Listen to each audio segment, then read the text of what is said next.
21 मैं ज्यादा खूबसूरत हूँ। वाणी ने अपना वेशभूषा बदल लिया था। उसने साधारण सा हल्के हरे रंग के कपड़े पहन लिए थे और नकाब भी लगा रखा था। वो वहां से अब मार्केट में चली जाती है। उसे जाते हुए सेकंड ब्रोथल क्वीन और थर्ड के साथ उसकी सेविका देख रही थी। तीसरी ब्रोथल क्वीन कहती है, हॉल मास्टर को क्या हो गया है जो वो ऐसे अपना भेष बदल कर जा रही हैं, और वो भी खाना लेकर। सेकंड ब्रोथल क्वीन कहती है, कुछ हुआ है, बहुत बड़ा हुआ है। आज तो मैंने हॉल मास्टर को मुस्कुराते देखा, वो बहुत खुश लग रही थी। क्या बात कर रही हो सच में? मैं तो उसकी अभी तक एक मुस्कान तक नहीं देख पाई हूँ। जब से वो यहाँ पर आई हैं, उनका चेहरा तो इमोशनलेस होता है। तीसरी ने कहा। सेविका कहती है, अरे आप सबको नहीं पता, हॉल मास्टर को किसी लड़के से प्यार हो गया है। प्यार? तभी वो आज मुस्कुरा रही थी और उसके लिए खाना भी तैयार कर रही थी, और वो उससे ही मिलने जा रही हैं। क्या उन्हें किसी से प्यार हो गया है? दोनों ने हैरान होते हुए कहा। सेविका कहती है, हाँ, लेकिन थोड़ा धीरे बोलेंगी आप दोनों। दूसरी कहती है, ये कितना रोमांटिक है, उसके लिए खाना ले जाना जिसे आप चाहते हैं। हॉल मास्टर तो बहुत आगे निकली, हमें कब किसी से प्यार होगा। तीसरी वाली कहती है, अच्छा, क्या हम उनके पीछे पीछे चले, देखें कि आखिर वो कौन है जिसने हमारी हॉल मास्टर का दिल जीत लिया है। अरे पागल हो क्या, सोचना भी मत। अगर उन्हें जरा सा भी अंदाजा हो गया कि हम उनका पीछा कर रहे हैं, तो वो तो हम दोनों को नहीं छोड़ने वाली। और रहे बात उस व्यक्ति की, तो वो और कोई नहीं, कल जो अक्षत सर आए थे वही हैं। दूसरी ने कहा, ओह हाँ, मैंने तो ये सोचा ही नहीं। तीसरी ने कहा। वाणी बाजार में चल रही थी, कोई भी उसे नहीं पहचान रहा था, क्योंकि उसने अपने चलने के तरीके को भी बदल दिया था। लोग पहचानते भी कैसे? कोई उस पर ध्यान ही नहीं दे रहा था। अगर उसने महंगे कपड़े पहने होते तो शायद लोग उस पर ध्यान देते, और शायद तब वो पहचान भी जाते। वो अब जंगल की तरफ चली जाती है। वो हवा में उड़ रही थी अपने एक विशेष खजाने के सहारे। लेकिन तभी उसे काफी खतरनाक एनर्जी महसूस होती है। वो तुरंत ही नीचे आ जाती है। वो सोचती है, क्या इस जंगल में कोई मार्शल लेवल 9 के ऊपर का बीस्ट है? नहीं, एक नहीं, दो नहीं, पूरे तीन है। आखिर इस जैसी छोटी जगह पर तीन इतने पावरफुल बीस्ट क्या कर रहे हैं? मुझे सावधान होकर चलना चाहिए, कहीं वो मुझसे टकरा गए तो उनका सामना मैं नहीं कर सकूंगी। वैसे अक्षत सर ऐसे खतरनाक बीस्टों के बीच यहाँ जंगल में कैसे रहते होंगे? वाणी मार्शल लेवल 9 पर है, तो वो दूर से भी अगर कोई बीस्ट या इंसान अपनी एनर्जी बाहर रिलीज कर रहा है तो वो महसूस कर सकती है। वो अभी यह सब सोच ही रही थी कि उसके ऊपर से कुछ जाता है। वाणी तो बेचारी एकदम से सहम जाती है। वो सोचती है, अच्छा हुआ कि मैं पहले ही नीचे पैदल चलने लगी। ऊपर तो काला कौवा उड़ रहा था। वो बस ऐसे ही रोज एक दो चक्कर जंगल के लगा ही लेता है, वैसे भी काम ही क्या है उसे करने को। वाणी अब अक्षत के घर से थोड़ी दूरी पर आ गई थी। वो उसका घर देखती है, हालांकि ज्यादा बड़ा नहीं दिख रहा था, लेकिन उसके चारों ओर की खूबसूरती उसे बहुत ही सुंदर बना रही थी। वो जब घर के पास पहुंचती है तो देखते ही रह जाती है। पास से तो वो और भी ज्यादा सुंदर लग रहा था, और यहाँ की एनर्जी तो इतनी अच्छी थी कि कहने ही क्या। वो सब कुछ बड़े ही ध्यान से देख रही थी, हैरान भी हो रही थी। वो कहती है, क्या ऐसी भी कोई जगह है? ऐसा लग रहा है कि मैं किसी स्वर्ग में आ गई हूँ। वो अब पुल से होकर जाने लगती है। श्वेता उसे देख रही थी। वो कहती है, अब ये कौन है? क्या ये मास्टर से मिलने आए हैं, या फिर उन्हें नुकसान पहुंचाने आए हैं? क्या मैं इसे यहाँ से भगा दूं? सूर्य मंडल पेड़ कहता है, अरे रुको जरा, सब्र करो, उसे देख नहीं रही हो वो कितनी शांत और हाथ में कुछ लिए हुए हैं? वो जरूर मास्टर से मिलने आए होगी। तुम बार बार सभी को भागने पर क्यों लगी रहती हो? श्वेता अपनी थोड़ी सी एनर्जी बाहर करती है। उसकी खतरनाक एनर्जी को फील करते ही वाणी डर जाती है। वो इधर उधर देखने लगती है, लेकिन कहीं भी उसे आसपास कोई भी बीस्ट वगैरह नहीं दिखाई देता। श्वेता तो ये करके हंस रही थी, तो सूर्यमंडल पेड़ कहता है, तुम ऐसे हमारे मेहमान को डराओगी तो मास्टर तुमसे नाराज हो जाएंगे। मास्टर की नाराज होने का सुन कर तो श्वेता घबरा जाती है। वो कहती है, नहीं नहीं, अब मैं क्या करूं? मास्टर अगर मुझसे नाराज हो जाएंगे तो वो मुझसे प्यार ही नहीं करेंगे। अब मैं क्या करूं? अब आप ही बताइए कि मुझे क्या करना चाहिए। अमरबेल लता कहती है, तुम बस चुपचाप शांति से बैठी रहो, यही सबसे ठीक रहेगा, और तब मास्टर भी नाराज नहीं होंगे। वाणी जल्द ही अपने आप को संभाल लेती है। आखिर वो हॉल मास्टर ऐसे ही थोड़ी ना है, ऊपर से वो मार्शल लेवल 9 की शुरुआती स्टेज पर है। वो दरवाजे पर जाकर उसे खटखटाती है। अक्षत तो यहाँ था ही नहीं, वो तो घर के पीछे खेत में लगा हुआ था। टॉमी सुन लेता है, वो भाव भाव करके अक्षत को इशारा करता है। अक्षत कहता है, कोई आया है, कौन हो सकता है इस वक्त? क्या वामिका और उसके पिताजी है? वो जाकर दरवाजा खोलता है तो सामने किसी लड़की को हल्के हरे ड्रेस में देखता है। वो उसे पहचान नहीं पाता क्योंकि उसने नकाब जो लगा रखा था। वाणी अपना नकाब हटा लेती है तो उसे देखते ही तो अक्षत का दिल जोर जोर से धक धक करने लगता है, मानो वो ये कह रहा हो, मुझे बाहर जाने दो, आज तो मैं अपना हैंडसम फेस इस अप्सरा को दिखाकर ही रहूंगा।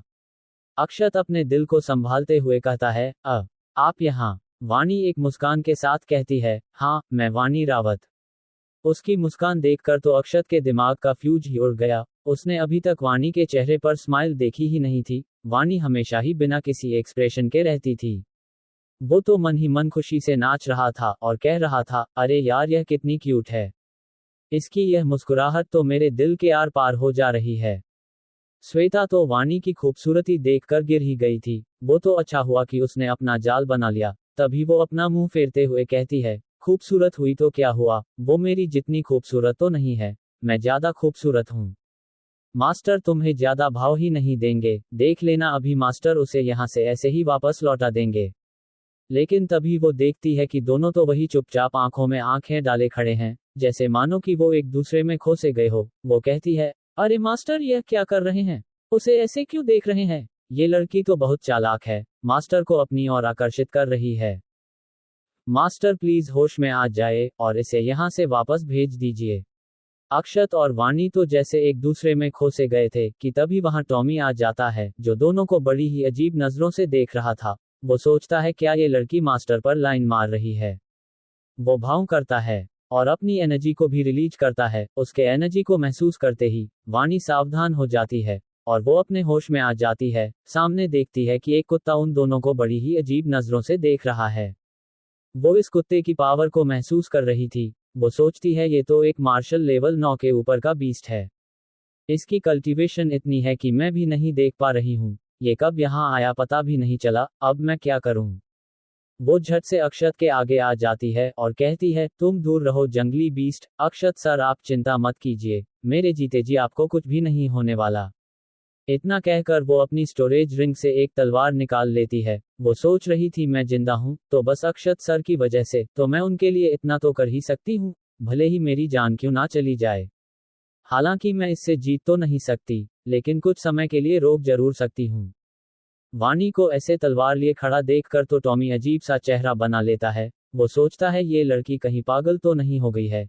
क्या बकवास किए जा रही है? मास्टर को किससे बचाने की बातें कर रही है? मेरे पीछे तो कोई न है। लगता है भगवान ने इसे दिमाग की जगह खूबसूरती ही दे रखा है।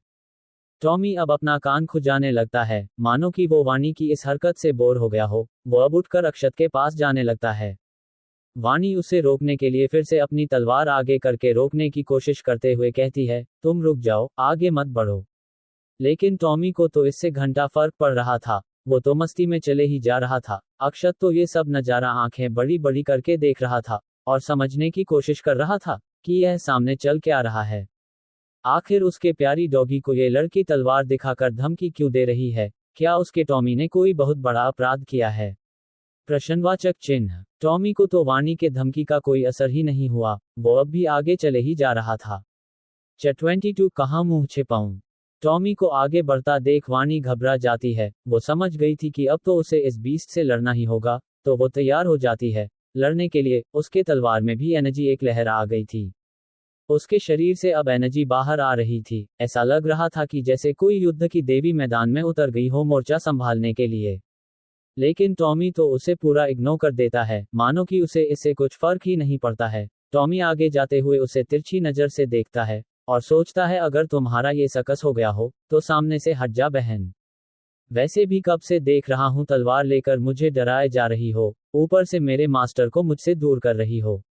इतना सोचकर वो वाणी पर अपना एनर्जी का प्रेशर डालने लगता है। उसके प्रेशर को तो वाणी जैसे संभाल ही नहीं पा रही थी। ऐसा लग रहा था कि जैसे कि उसके ऊपर कोई बड़ा पहाड़ रख दिया गया। वो संभलने की कोशिश तो कर रही थी, लेकिन वो पहाड़ का प्रेशर बढ़ते ही जा रहा था। वो अब धीरे धीरे साइड हो रही थी और उसे पता भी नहीं चल रहा था कि वो कब साइड में हो गई। वो देखती है कि टॉमी तो अक्षत के पास जा रहा है। वो अक्षत को यहाँ से भागने के लिए कहना चाहती थी, पर वो कुछ बोल ही नहीं पाए। वो अब अपना पूरा दम लगाकर उस प्रेशर को कम करने लगती है। उसके होठों के बगल से खून आने लगा था। वो ये बिल्कुल भी नहीं चाहती थी कि उसके ही सामने अक्षत को कुछ हो जाए। उसने उसकी इतनी मदद की है, वो उसके लिए कुछ करना चाहती थी, लेकिन वो इस समय तो कुछ कर ही नहीं पा रही थी। उसे अब लग रहा था कि वो कितनी कमजोर है। वो अब हार मान चुकी थी। लेकिन तभी उसके ऊपर से सारा एनर्जी का प्रेशर हट जाता है, और जैसे ही वो अक्षत की तरफ देखती है तो उसकी आंखें ही बाहर आ जाती है। जिस कुत्ते से वो अक्षत को बचाने के लिए इतनी मेहनत कर रही थी, जो कि इतना पावरफुल था कि वो तो उसका प्रेशर तक नहीं झेल पा रही थी, वो कुत्ता बड़े प्यार से अपने शरीर को अक्षत के पैरों से रगड़ रहा था, मानो ये कह रहा हो कि मास्टर मुझे सहलाए ना। टॉमी तो वाणी को बड़े ही अजीबोगरीब तरीके से देख रहा था। वो सोच रहा था, ऐसे क्या देख रही हो? तुम्हें क्या लगा तुम मुझे मास्टर से मिलने को रोक पाओगी? जाओ अभी और मेहनत करके आओ। तभी अक्षत कहता है, टॉमी तुम्हें मैंने कितनी बार बताया है कि मेहमान पर भौंक मत करो, चलो अब इनसे माफी मांगो। टॉमी नमे सिर हिला देता है और अपना मुंह फेर लेता है, मानो वो ये बात मानने से इनकार कर रहा हूं। अक्षत ये देखकर उसका कान खींचते हुए उसके पिछवाड़े पर 2 हाथ मारता है। तुम बदमाश डॉगी कहीं के। इससे तो बेचारा टॉमी शर्मा जाता है। उसका तो अब मन कर रहा था कि वो अब कहां जाकर अपना मुंह छुपा ले। अरे कोई गड्ढा ही मिल जाए तो उसी में जाकर अपना मुंह छुपा ले। कहां मुंह छिपाऊं मैं? वो अब वहां से तुरंत खेतों में भाग जाता है। वो एक हाई लेवल का बीस्ट है, उसमें समझ है, वो सब कुछ समझ सकता है। ये सब कारनामा तो वाणी आंखें फाड़ फाड़ कर देख रही थी, और इसका सिर पांव समझने की कोशिश भी कर रही थी, लेकिन उसे कुछ भी समझ नहीं आ रहा था कि एक इतना पावरफुल बीस्ट एक मामूली इंसान से ऐसे पेश आ रहा है कि मानो वो उसका पालतू हो। अरे ऐसे बीस्ट में तो उनका घमंड होता है कि वो किसी के भी सामने झुकता ही नहीं है। इंसानों के सामने तो बिल्कुल भी नहीं, और झुकता भी है तो सिर्फ अपने से पावरफुल लोगों के या बीस्ट के सामने। लेकिन वो तो अक्षत से अपने पिछवाड़े पर मार खा रहा था। कहीं इसने अपनी घमंड और शर्म को कबाड़ के भाव से बेच तो नहीं दिया? ये कब से एक हाई लेवल का बीस्ट करने लगा? नामुमकिन, ये हो ही नहीं सकता है। अक्षत तो वाणी को ऐसे हैरानी में खड़ा देख सिर खुजाते हुए कहता है, वो टॉमी थोड़ा शरारती हो गया है, लेकिन वो किसी को नुकसान नहीं पहुंचता है। वो बहुत ही प्यारा डॉगी है। वाणी सोचने लगती है, क्या उसका नाम टॉमी है? ये कैसा नाम है, और क्या कहा वो बहुत प्यारा है। अरे प्यारा ऐसे होता है कोई कि अपने प्रेशर में किसी को दबाने लगे। वाणी अब अक्षत को ध्यान से देखने लगती है। वो सोचती है, जिसका इलाज मैं बड़े बड़े हाई रैंक के डॉक्टर को दिखाकर भी ना पा सकी, उसका इलाज इनके पास था। बिना मेरे कहे ही मेरे कल्टीवेशन पावर को वापस ला दिया, वो भी बिना ज्यादा कुछ किए, और इस तरह से एक हाई कल्टीवेशन के बीस्ट को अपना पालतू बना रखा है। आखिर आप है कौन? मेरा तो अब अपने इंटरेस्ट बढ़ता ही जा रहा है। जो व्यक्ति ऐसे पावरफुल बीस्ट को कंट्रोल करता है, वो एक मामूली इंसान है। क्या ये सोचने वाली बात नहीं है?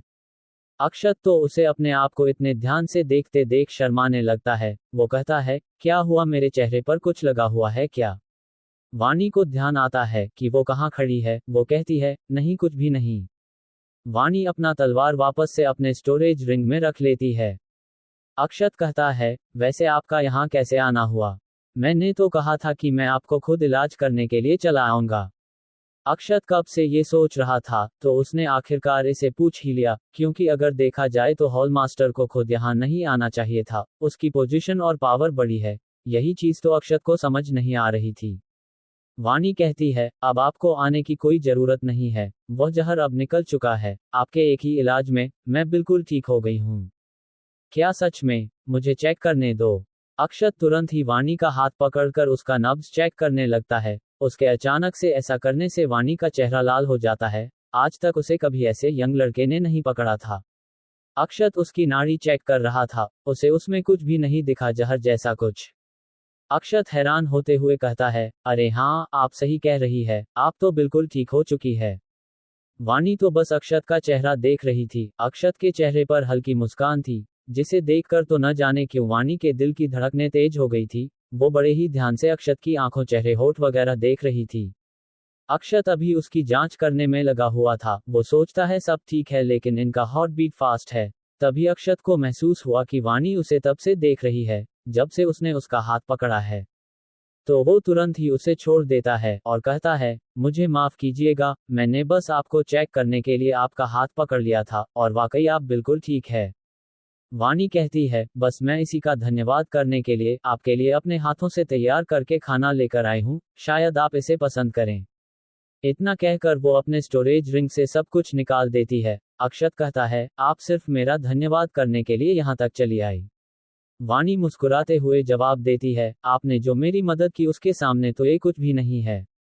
बात तो सही ही थी, भला लाइफ के आगे कुछ होता है क्या। सामने अब काफी सारा खाना था। अक्षत सब कुछ टेबल पर लगा देता है और कहता है, क्या ये सब आपने बनाया है। वाणी मुस्कुराते हुए हाँ में सिर हिला देती है। अक्षत तो उसे देखकर सोचने लगता है, अरे यार ये हाल मास्टर कितनी अच्छी है, इन्होंने मेरे लिए खाना तैयार किया, ऊपर से ये इतना मुस्कुरा क्यों रही हैं मुझे देखकर। इनकी मुस्कुराहट तो आज मेरी जान लेकर रहेगी। मैं ऐसे ही किसी का इंतजार कर रहा हूँ जो मेरे लिए खाना तैयार करे। अक्षत कहता है, आपको इसके लिए धन्यवाद। आपने भी कुछ खाया नहीं होगा, तो क्यों ना हम दोनों साथ में शुरू करें। वाणी को शर्म तो आ रही थी, पर वो अक्षत के साथ ऐसे खुले आसमान में पेड़ के नीचे छांव में बैठकर खाना तो चाहती थी, तो वो हाँ में सिर हिला देती है। अक्षत अब अपने लिए और वाणी दोनों के लिए परोस देता है। दोनों अब खा रहे थे, लेकिन कोई भी कुछ बोल नहीं रहा था। अक्षत कहता है, आप बहुत अच्छी है। वाणी उसे देखने लगती है, तो अक्षत कहता है, मेरे कहने का मतलब है कि खाना बनाने में आप बहुत अच्छी है। वाणी समझ रही थी कि अक्षत ने पहले वाले वाक्य में क्या कहा था और किस लिए कहा था, जिसकी वजह से वाणी का गाल लाल हो जाते हैं। वो सोचती है, अरे वाणी तुझे ये क्या गया है, लोग तो तेरी हमेशा ही प्रशंसा करते रहते हैं, तो अक्षत सर के प्रशंसा करने पर तेरे दिल की धड़कन क्यों बढ़ गई है। तू संभाल अपने आप को। दोनों जल्द ही अपना खाना खत्म कर देते हैं। खाना खत्म करने के बाद अक्षत हिचकिचा रहा था, पर वो फिर भी हिम्मत करके कहता है, हॉल मास्टर वाणी क्या आप मेरे साथ थोड़ा टहलने चलेंगी, ज्यादा दूर नहीं बस यहीं। वाणी का तो मन कर ही रहा था कि अक्षत जहां कहे वो वहां चली जाए, तो ये टहलने की क्या बात है। वो हाँ में सिर हिला देती है, तो अक्षत अपना हाथ आगे कर देता है ताकि वाणी उसका सहारा लेकर उठ सके। वाणी अक्षत के हाथ को पकड़ लेती है और उठने लगती है। 23 एनर्जी फॉर्मेशन। वाणी अक्षत का हाथ पकड़कर उठ जाती है। ऐसा लग रहा था कि जैसे दोनों कोई कपल हो। वाणी का हाथ जैसे ही अक्षत के हाथ से मिलता है, तो अक्षत महसूस करता है कि वाणी का हाथ कितना अच्छा लग रहा था। उसने आज से पहले कभी भी ऐसे किसी लड़की का हाथ नहीं पकड़ा था। अक्षत का गाल लाल हो जाता है। यही हाल वाणी का भी था। दोनों अब बाहर घूमने लगते हैं। अक्षत तो उसे अपने गार्डन में घूम रहा था। वाणी तो यहाँ के सारे फूल पौधे देख रही थी, जो कि सभी कोई ना कोई टॉप क्वालिटी की हर्बस थी। उसे तो यकीन ही नहीं हो रहा था कि इतने बहुमूल्य हर्ब्स को अक्षत ने ऐसे ही उगा रखा है, जैसे मानो वो कोई गाजर मूली हो। वो कुछ भी वहां देखती और फिर हैरान होकर उसके बाद अक्षत को देखती। अक्षत वाणी को उसे बार बार ऐसे देखने एम्ब्रेस फील कर रहा था। वो अपना सिर खुजाते हुए कहता है, क्या हुआ? अगर आपको कुछ कहना है तो आप कह सकती हैं। वाणी कहती है, ये पर्पल सूर्य फूल आपको कहाँ से मिला? यह एक बहुत ही रेयर किस्म का फूल है। कहते हैं इसकी सुगंध में रहने से पुराना चोट धीरे धीरे ठीक हो जाता है, और इसके नीचे कल्टीवेशन करने से कल्टीवेशन पावर तेजी से बढ़ती है। इसके लिए तो लोग लड़ भी सकते हैं। किसी भी सेक्ट या वंश के पास अगर यह है, तो समझो कि वो काफी तेजी से आगे बढ़ेगा, वहां के लोगों की कल्टीवेशन बढ़ जाएगी। अक्षत थोड़ा हैरानी से उस पर्पल सूर्य फूल को देखता है। उसे क्या पता था कि ये मामूली से फूल के पेड़ के लिए लोग लड़ाई झगड़े पर उतर आते हैं। आखिर क्या ही है इसमें जो लोग इसके लिए लड़ पड़ते हैं। ये तो उसने बस अपने मेडिसिन तैयार करने और सुगंध के लिए लगाया था, और वो ऐसा कर भी रहा था। उसने इससे कई मेडिसिन वगैरह तैयार की थी, और यज्ञ तक की कुछ इत्र को भी उसने बनाया था। वो कहता है, इसे मेरी मास्टर ने दिया था और लोग इस मामूली से फूल के लिए लड़ पड़ेंगे। मुझे इस पर भरोसा ही नहीं हो रहा है कि लोग ऐसा भी करते हैं। अब हैरान होने की बारी वाणी की थी। वो सोचती है, क्या ये पर्पल सूर्य फूल मामूली है? यह क्या मैं सुन रही हूँ? कहीं मेरे कान खराब नहीं हो गई है? भला इसके जैसा रेयर हर्ब मामूली कैसे हो गई? इसके एक फूल की कीमत 1 लाखों से ज्यादा सोने के सिक्के के बराबर है, और यह मामूली है। मुझे तो यकीन ही नहीं हो रहा है कि इनके लिए यह मामूली है। वाणी कहती है, वैसे आपने अभी अपने मास्टर के बारे में कुछ कहा था, क्या मैं उनके बारे में जान सकती हूँ? मास्टर के जानने के बारे में सुनकर तो अक्षत के अंदर एक अलग ही जोश आ जाता है। वो कहता है, मेरी मास्टर बहुत ही खूबसूरत और अच्छी हैं, उनको सब कुछ आता था।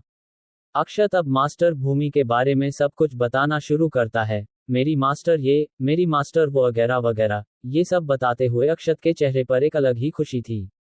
वाणी ने तो कभी भी ऐसे किसी के बारे में नहीं सुना था जिनको सभी कुछ में जानकारी हो। ऐसे लोग काम ही मिलते हैं जिन्होंने सभी चीज को सिखा हो।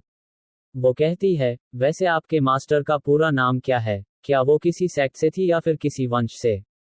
वो सोच रही थी कि आखिर इन जैसे एक हाई क्लास के डॉक्टर का कौन मास्टर हो सकता है। कोई जरूर बहुत ही बड़ा पावरफुल पर्सन होगा। अक्षत इस पर सिर खुजाने लगता है। उसे तो आज तक मास्टर का पूरा नाम तो पता ही नहीं था। बस यही पता था कि उनका नाम भूमि है, और वो कहाँ से थी इसका भी कुछ अता पता उसे नहीं था। वो कहता है, मुझे बस उनका नाम भूमि ही पता है। वो कहाँ से थी, कि सेक्ट से थी, कि वंश से थी, इसके बारे में कुछ भी नहीं पता, और ना ही उन्होंने मुझे कभी बताया था। वाणी सोचने लगती है, ऐसे भी कई लोग होते हैं जो अपनी कल्टीवेशन को बढ़ाने के लिए पूरे शेफ कॉन्टिनेंट में घूमते रहते हैं ताकि उन्हें कुछ मिल जाए जिससे कि वो अपने कल्टीवेशन को और भी बढ़ा सके। तो वो अपनी यात्रा के दौरान काफी लोगों की मदद भी करते हैं। शायद उन्होंने भी अक्षत सर की मदद की हो, लेकिन जो भी हो वो बहुत ही पावरफुल रही होंगी, क्योंकि ऐसे ही पर्पल सूर्यफुल किसी को दे देना आम बात नहीं है। वाणी कहती है, अच्छा मैं समझ गई। तभी उसका ध्यान यहाँ बह रही एनर्जी पर जाती है, जो कि एक पैटर्न पर बह रहे थे, ना कि अनियमित होकर। तभी उसे महसूस होता है कि वो किसी फॉर्मेशन के अंदर है, तो उसके पैरों तले जमीन ही खिसक जाती है। उसे ये कैसे नहीं पता चला कि वो फॉर्मेशन के अंदर है। वो अब मार्शल लेवल 9 पर है। वो हैरानी से कहती है, क्या यहाँ पर आपने फॉर्मेशन भी लगा रखा है? अक्षत मुस्कुराते हुए कहता है, तो आपने महसूस कर लिया, आपकी नज़र काफी तेज है। हाँ, यहाँ पर मैंने एक एनर्जी फॉर्मेशन लगाई है जो बाहर से एनर्जी को यहाँ पर इकट्ठा करती है ताकि यहाँ लगाए गए सभी फूल और हर्ब्स को पोषण मिल सके। इन सभी को भी एनर्जी की जरूरत हो पड़ती है। अक्षत सोचता है, मैं भले ही कोई कल्टीवेशन नहीं कर सकता हूँ और यहाँ पहले एनर्जी को महसूस नहीं कर सकता, पर मैं उसके लिए फॉर्मेशन जरूर तैयार कर सकता हूँ। अक्षत ने ये फॉर्मेशन अभी कल ही अपग्रेड किया था, जिसकी वजह से तो वाणी को पता ही नहीं चला। ये फॉर्मेशन अब हाई लेवल की फॉर्मेशन हो चुकी थी। वाणी अब फिर से हैरान हो जाती है। वो इस सामने खड़े लड़के को जितना समझने की कोशिश कर रही थी, वो उतना ही उलझते जा रही थी। वो ये सोच रही कर ही और हैरान भी थी कि कोई बिना कल्टीवेशन पावर के लिए कैसे फॉर्मेशन बन सकता है। कुछ और बातें करने की बात वाणी कहती है, अच्छा तो अब मैं चलती हूँ। अक्षत सर। अक्षत उसकी जाने का सुनकर थोड़ा उदास हो गया, लेकिन वो यह चीज अपने चेहरे पर नहीं आने देता है। वो कहता है, ठीक है आप जाए, वैसे भी आपको कई काम होंगे। वाणी अब यहाँ से जाने लगती है कि तभी अक्षत उसे रोक देता है और कहता है, आप बस मेरा इंतजार करिए, मैं अभी आया। इतना कहकर अक्षत भागकर अपने कमरे में जाता है और कुछ ढूंढने लगता है। वो बड़बड़ाता है, अरे मैंने उसे कहाँ रख दिया है? मिल जा मिल जा, हाँ ये रहा, मुझे मिल गई। वो एक छोटा सा बॉक्स लेकर आता है। वो उसे लाकर वाणी को दे देता है। वाणी उसे खोलकर देखती है तो उसमें एक साधारण सुनहरे रंग की पिल थी जो हल्की हल्की चमक रही थी। वो उसे बड़े ध्यान से देख रही थी और उसकी ग्रेड समझने की कोशिश कर रही थी। उसे उस पिल को ऐसे देखते देख अक्षत कहता है, यह मैंने बनाया था। यह एक इम्यूनिटी बूस्टर पिल है। इससे आपको काफी अच्छा महसूस होगा। यह आपको रिकवर होने में और ज्यादा मदद करेगी। वाणी इसके लिए थैंक्स करती है। उसके बाद वो अपने ब्रोथल हॉल चली आती है। आज तो उसे कई शौक लगे थे। वो जितना अक्षत को समझने की कोशिश कर रही थी, वो उतना ही मुश्किल होता जा रहा था। ऐसा लग रहा था कि यह लड़का जैसे कोई सरप्राइज बॉक्स हो, कि जैसे जैसे खुलता जा रहा था वैसे वैसे सरप्राइज मिलते जा रहा था। अरे इसका एक डॉक्टर होना कम था, जो वो अब फॉर्मेशन भी जानता है, वो भी एक मामूली इंसान होकर। अक्षत तो बेचारा वाणी जिस तरफ से गई थी, वो उस तरफ काफी समय तक देखता रहा। उसका तो मन कर रहा था कि वो वाणी को यही अपने पास ही रोक ले, लेकिन वो ऐसा कर नहीं सकता था। वाणी अब अक्षत के दिए गए पिल को बड़े ही ध्यान से देख रही थी, लेकिन उसे इसमें से कुछ भी एनर्जी महसूस नहीं कर पा रही थी। ये देखने में एक सिंपल चोट के लिए ली जाने वाली पिल की तरह ही थी, बिल्कुल नॉर्मल सी पिल। वो अब यहाँ पर दो काफी ज्यादा जाने माने डॉक्टर को बुलाती है इस पिल की जांच करने के लिए। आज उसे काफी ज्यादा सरप्राइज मिला था, तो उसने सोचा कि शायद ये पिल भी किसी आश्चर्य से भरा पड़ा है। वो दोनों डॉक्टर उस पिल को बड़े ध्यान से देखते हैं, लेकिन उन्हें कुछ खास नहीं मिला। एक डॉक्टर वाणी को अजीब नजरों से देखते हुए कहता है, हॉल मास्टर, क्या आपने ये लो ग्रेड में भी सबसे निचली स्तर का पिल जांच करने के लिए हमें बुलाया था? इसको तो कोई भी देखकर बता देता कि ये कैसा पिल है। ये तो सीधे सीधे हमारी इंसल्ट करना हुआ, आप हमारे साथ ऐसा कैसे कर सकती हैं। वाणी अपने सीट पर बैठी थी, वो खड़ी हो जाती है। वो अब हॉल मास्टर के गेट अप में आ गई थी। वो कहती है, मुझे माफ कीजिएगा, मेरा आपका इंसल्ट करने का कोई इरादा नहीं था। मैं तो बस इस पिल के बारे में जानना चाहती हूँ, बस, और कुछ नहीं था। मुझे इसको किसी ने दिया था, तो बस मैं कुछ कंफर्म करना चाहती हूँ। एक बार आप दोनों फिर से चेक कर लीजिए, हो सकता है हो कि आपसे कोई गलती हुई हो, जांच कर लीजिए, कुछ भी हो सकता है। 24 हाई ग्रेड पिल। वाणी उन दोनों मशहूर डॉक्टर से दोबारा से उसे पिल की जांच करने को कहती है, क्योंकि उसे ऐसा लग रहा था कि शायद इनसे कोई गलती हो गई हो। उनमें से एक कहता है, इससे अब क्या ही बचा है जांच करने के लिए। आप तो ये कहकर हमारी और भी ज्यादा इंसल्ट कर रही हैं। एक तो पहले ही हमारे जैसे मशहूर डॉक्टर को एक मामूली लो ग्रेड की पिल को चेक करने को कहा, हमने किया था, जो कि हमारे लिए हमारी इंसल्ट ही थी। लेकिन आप अब दोबारा से उसे चेक करने को कह रही हैं। भला एक ऐसी बेकार सी पिल में और क्या हो सकता है। इसमें से तो एनर्जी का एक कतरा तक महसूस नहीं हो रहा है। हम दोनों को अपनी जांच पर पूरा भरोसा है। यह एक लो ग्रेड की भी निचले स्तर का पिल है। वाणी भी अब क्या ही कर सकती थी। वो भी अब यही सोचने लगती है कि लगता है ये दोनों सही कह रहे हैं। ये दोनों यहाँ के मशहूर डॉक्टर हैं, तो उनकी बातों में कुछ तो सच्चाई होगी ही। वो ऐसे ही तो कुछ हवा में बोलेंगे नहीं। वो अब न में सिर हिलाती है और सोचती है, मैंने इस पिल को कुछ ज्यादा ही समझ लिया था। वो एक बार अविश्वसनीय चीज करेंगे, बार बार थोड़ी ना करेंगे। लगता है ये भी एक लो ग्रेड की इम्यूनिटी बूस्टर पिल ही है। वो अब आगे उठकर वह बॉक्स ले लेती है। वाणी कहती है, अब आप दोनों जा सकते हैं, आपकी फीस आपको बाहर दे दिया जाएगा। वो दोनों तो वहां से जाने का नाम ही नहीं लेते। दोनों बस खड़े थे। उन दोनों के दिमाग में कुछ अच्छा तो नहीं चल रहा था। दोनों ने सुना था कि हॉल मास्टर की कल्टीवेशन मार्शल लेवल 4 पर है, और इस समय तो हॉल मास्टर इस कमरे में अकेली हैं, और दोनों ही मार्शल लेवल 5 पर है। यानी कि हॉल मास्टर इन दोनों में से एक का भी सामना नहीं कर सकती है, ऐसा दोनों सोच रहे थे। दोनों एक दूसरे को देखते हैं और आंखों ही आंखों में इशारा भी करते हैं। ऐसा लग रहा था कि इनके इरादे तो ठीक नहीं है। वाणी को नहीं पता था कि इन दोनों डॉक्टर के दिमाग में क्या चल रहा है। वो अपनी सीट की तरफ जा रही थी और उस पिल के बॉक्स से उसे निकालकर खा लेती है और सोचती है, वाणी तू पागल है, अक्षत सर ने तेरी इतनी मदद कर दी और तब भी तू उनसे और अच्छी चीज पाने की लालच कर रही है। सच में तू एक नंबर की लालची है। लेकिन तभी उसे कुछ महसूस हुआ, जो शायद उसने सोचा ही नहीं था। वो पिल उसके शरीर के अंदर घुलते ही अपना असर दिखाना शुरू करती है। वो उसके शरीर की नाड़ियों को और मजबूत और लचीला बना रही थी, ताकि वो ज्यादा एनर्जी को फ्लो कर पाए और उसके झटका को झेल जाए। उसके शरीर में तो अब एनर्जी की जैसे आंधी चलना शुरू हो गई थी। वह पिल ऐसा था कि उसमें से एनर्जी का एक कतरा तक नहीं बाहर आ रहा था। वो अब उसके अंदर जाकर एक बाढ़ का रूप ले रही थी। वाणी अब आंखें बंद करके शरीर के अंदर बह रही एनर्जी को सही से बहने के लिए रास्ता देने लगती है। उसकी नाड़ियां तो अभी अभी ही और मजबूत हो गई थी, जो उस एनर्जी को बड़ी आसानी से अपने अंदर ले रही थी। वो अब यह अजूबा देखकर हैरान थी कि अक्षत ने उसे पिल को ऐसे बनाया था। पहले तो उस पिल में ऊपर के भाग से उसकी नाड़ियों को मजबूत कर गई और अंदर के भाग में पूरा एनर्जी भरी थी, जो तेजी से उसके शरीर में बह रही है। ऐसा पिल बनाने वाला शायद ही दुनिया में कोई होगा, जिसके बारे में वाणी ने सुना था। वो अभी यह सब सोच ही रही थी कि उसकी बॉडी अपने आप हवा में उठ गई। ये देखकर तो दोनों डॉक्टर दंग रह गए कि आखिर यह सामने चल क्या रहा है। सामने का नजारा बड़ा ही हैरान कर देने वाला था। ऐसा उन दोनों ने कभी भी नहीं होते देखा था।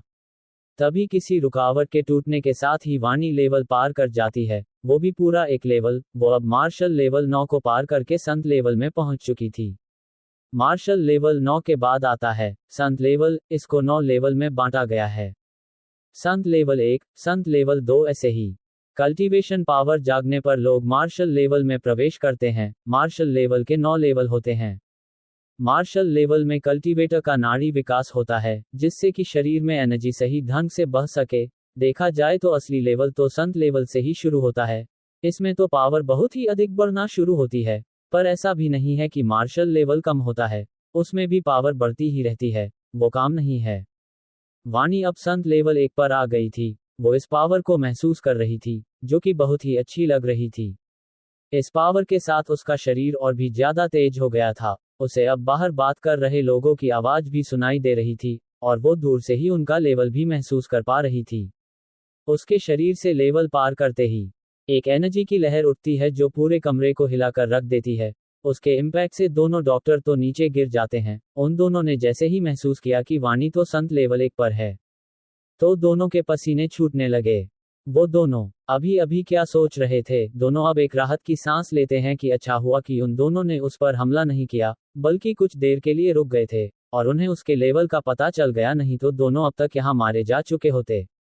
वाणी से दोनों को अब डर लग रहा था। वो उन दोनों को किसी शैतान से कम नहीं लग रही थी, जो सामने खड़ी हो।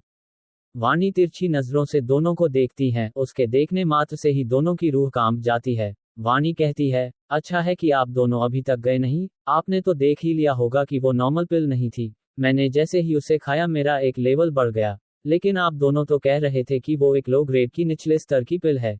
क्या आप दोनों मुझसे मजाक कर रहे थे? यकीन तो उन दोनों को भी नहीं हो रहा था। उन्होंने इसे अच्छे से देखा था कि यह एक लो ग्रेड की घटिया से पिल थी। ऐसा लग रहा था कि जैसे किसी नौसिखिए ने इसे बस हर्ब्स मिलाकर आकर दे दिया हो। लेकिन उसका रिजल्ट सामने था, जो कि अविश्वसनीय था, पर दोनों ने तो खुद देखा था है, तो भरोसा तो करना ही पड़ेगा कि वो कोई मामूली पिल नहीं थी। उन दोनों को अब अपने आप पर ही शक हो रहा था कि क्या दोनों सच में डॉक्टर ही है ना। भला वो इसे कैसे नहीं पहचान पाए? ये पिल तो हाई ग्रेड की थी। वाणी मन ही मन अक्षत को फिर से उसकी मदद करने के लिए थैंक्स करती है। उसे लगा ही था कि जरूर इसमें कुछ और बात है, लेकिन फिर अपने आप पर शक होने लगा जब उसने इन दोनों डॉक्टर की बात सुनी। लेकिन अब रिजल्ट सामने था, उसका शक सही था, यह कोई मामूली पिल नहीं थी। दोनों डॉक्टर थोड़ा घबरा जाते हैं, क्योंकि उन्होंने देखा ही लिया था कि सामने खड़ी हाल मास्टर किस लेवल पर है। इस लेवल पर तो यहाँ स्पीति वैली सेक्ट में उन्हें कोई भी नहीं मिला, और ना ही उन्होंने ऐसे किसी को संत लेवल 1 पर होने का सुना था। दोनों अब घुटने पर आ जाते हैं और अपनी गलती के लिए माफी मांगने लगते हैं। उन दोनों के दिमाग में इस समय यही चल रहा था कि कैसे भी करके यहाँ से निकल जाएं बस। तो वाणी उन दोनों को बाहर जाने का इशारा कर देती है। वैसे भी वो भी समझ रही थी कि ऐसा क्यों था, वो खुद अब तक अक्षत को समझ नहीं पाई थी, तो ये दोनों कहाँ से उसे और उसके ट्रीटमेंट में समझ सकेंगे। दोनों अब बाहर चले जाते हैं। दोनों जल्द ही दूर किसी सुनसान गली में जाते हैं और दोनों कहते हैं, हम बच गए, हमें जल्द से अपने बॉस को बताना होगा कि मिशन फेल हो गया है। दूसरा कहता है, अरे यार, मैंने तो सोचा था कम से कम हम उस हॉल मास्टर का चेहरा ही देख लेंगे, लेकिन हमारा नसीब ही खराब है। वह दोनों अभी बातें ही कर रहे थे कि उनसे कुछ दूरी पर एक मिस्टीरियस आदमी आता है, जिसने काले रंग के कपड़े पहन रखे थे, और साथ में उसने चेहरे को ढकने के लिए आंखों पर मास्क लगा रखा था।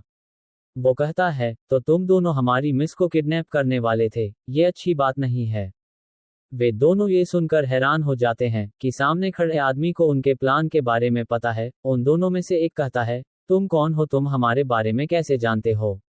वो अभी इतना ही कहा पाया था कि वो मिस्टीरियस आदमी उनके आगे उनको पार करके निकल जाता है, और अपनी खंजर को रखते हुए कहता है, तुम दोनों के ऐसे कोशिश भी करने की हिम्मत कैसे हुई? वो दोनों अब कुछ बोलते कि उन्हें महसूस हुआ कि उनकी आवाज जैसे निकल ही नहीं पा रही है, और इसी के साथ उनकी आंखें बड़ी हो जाती है।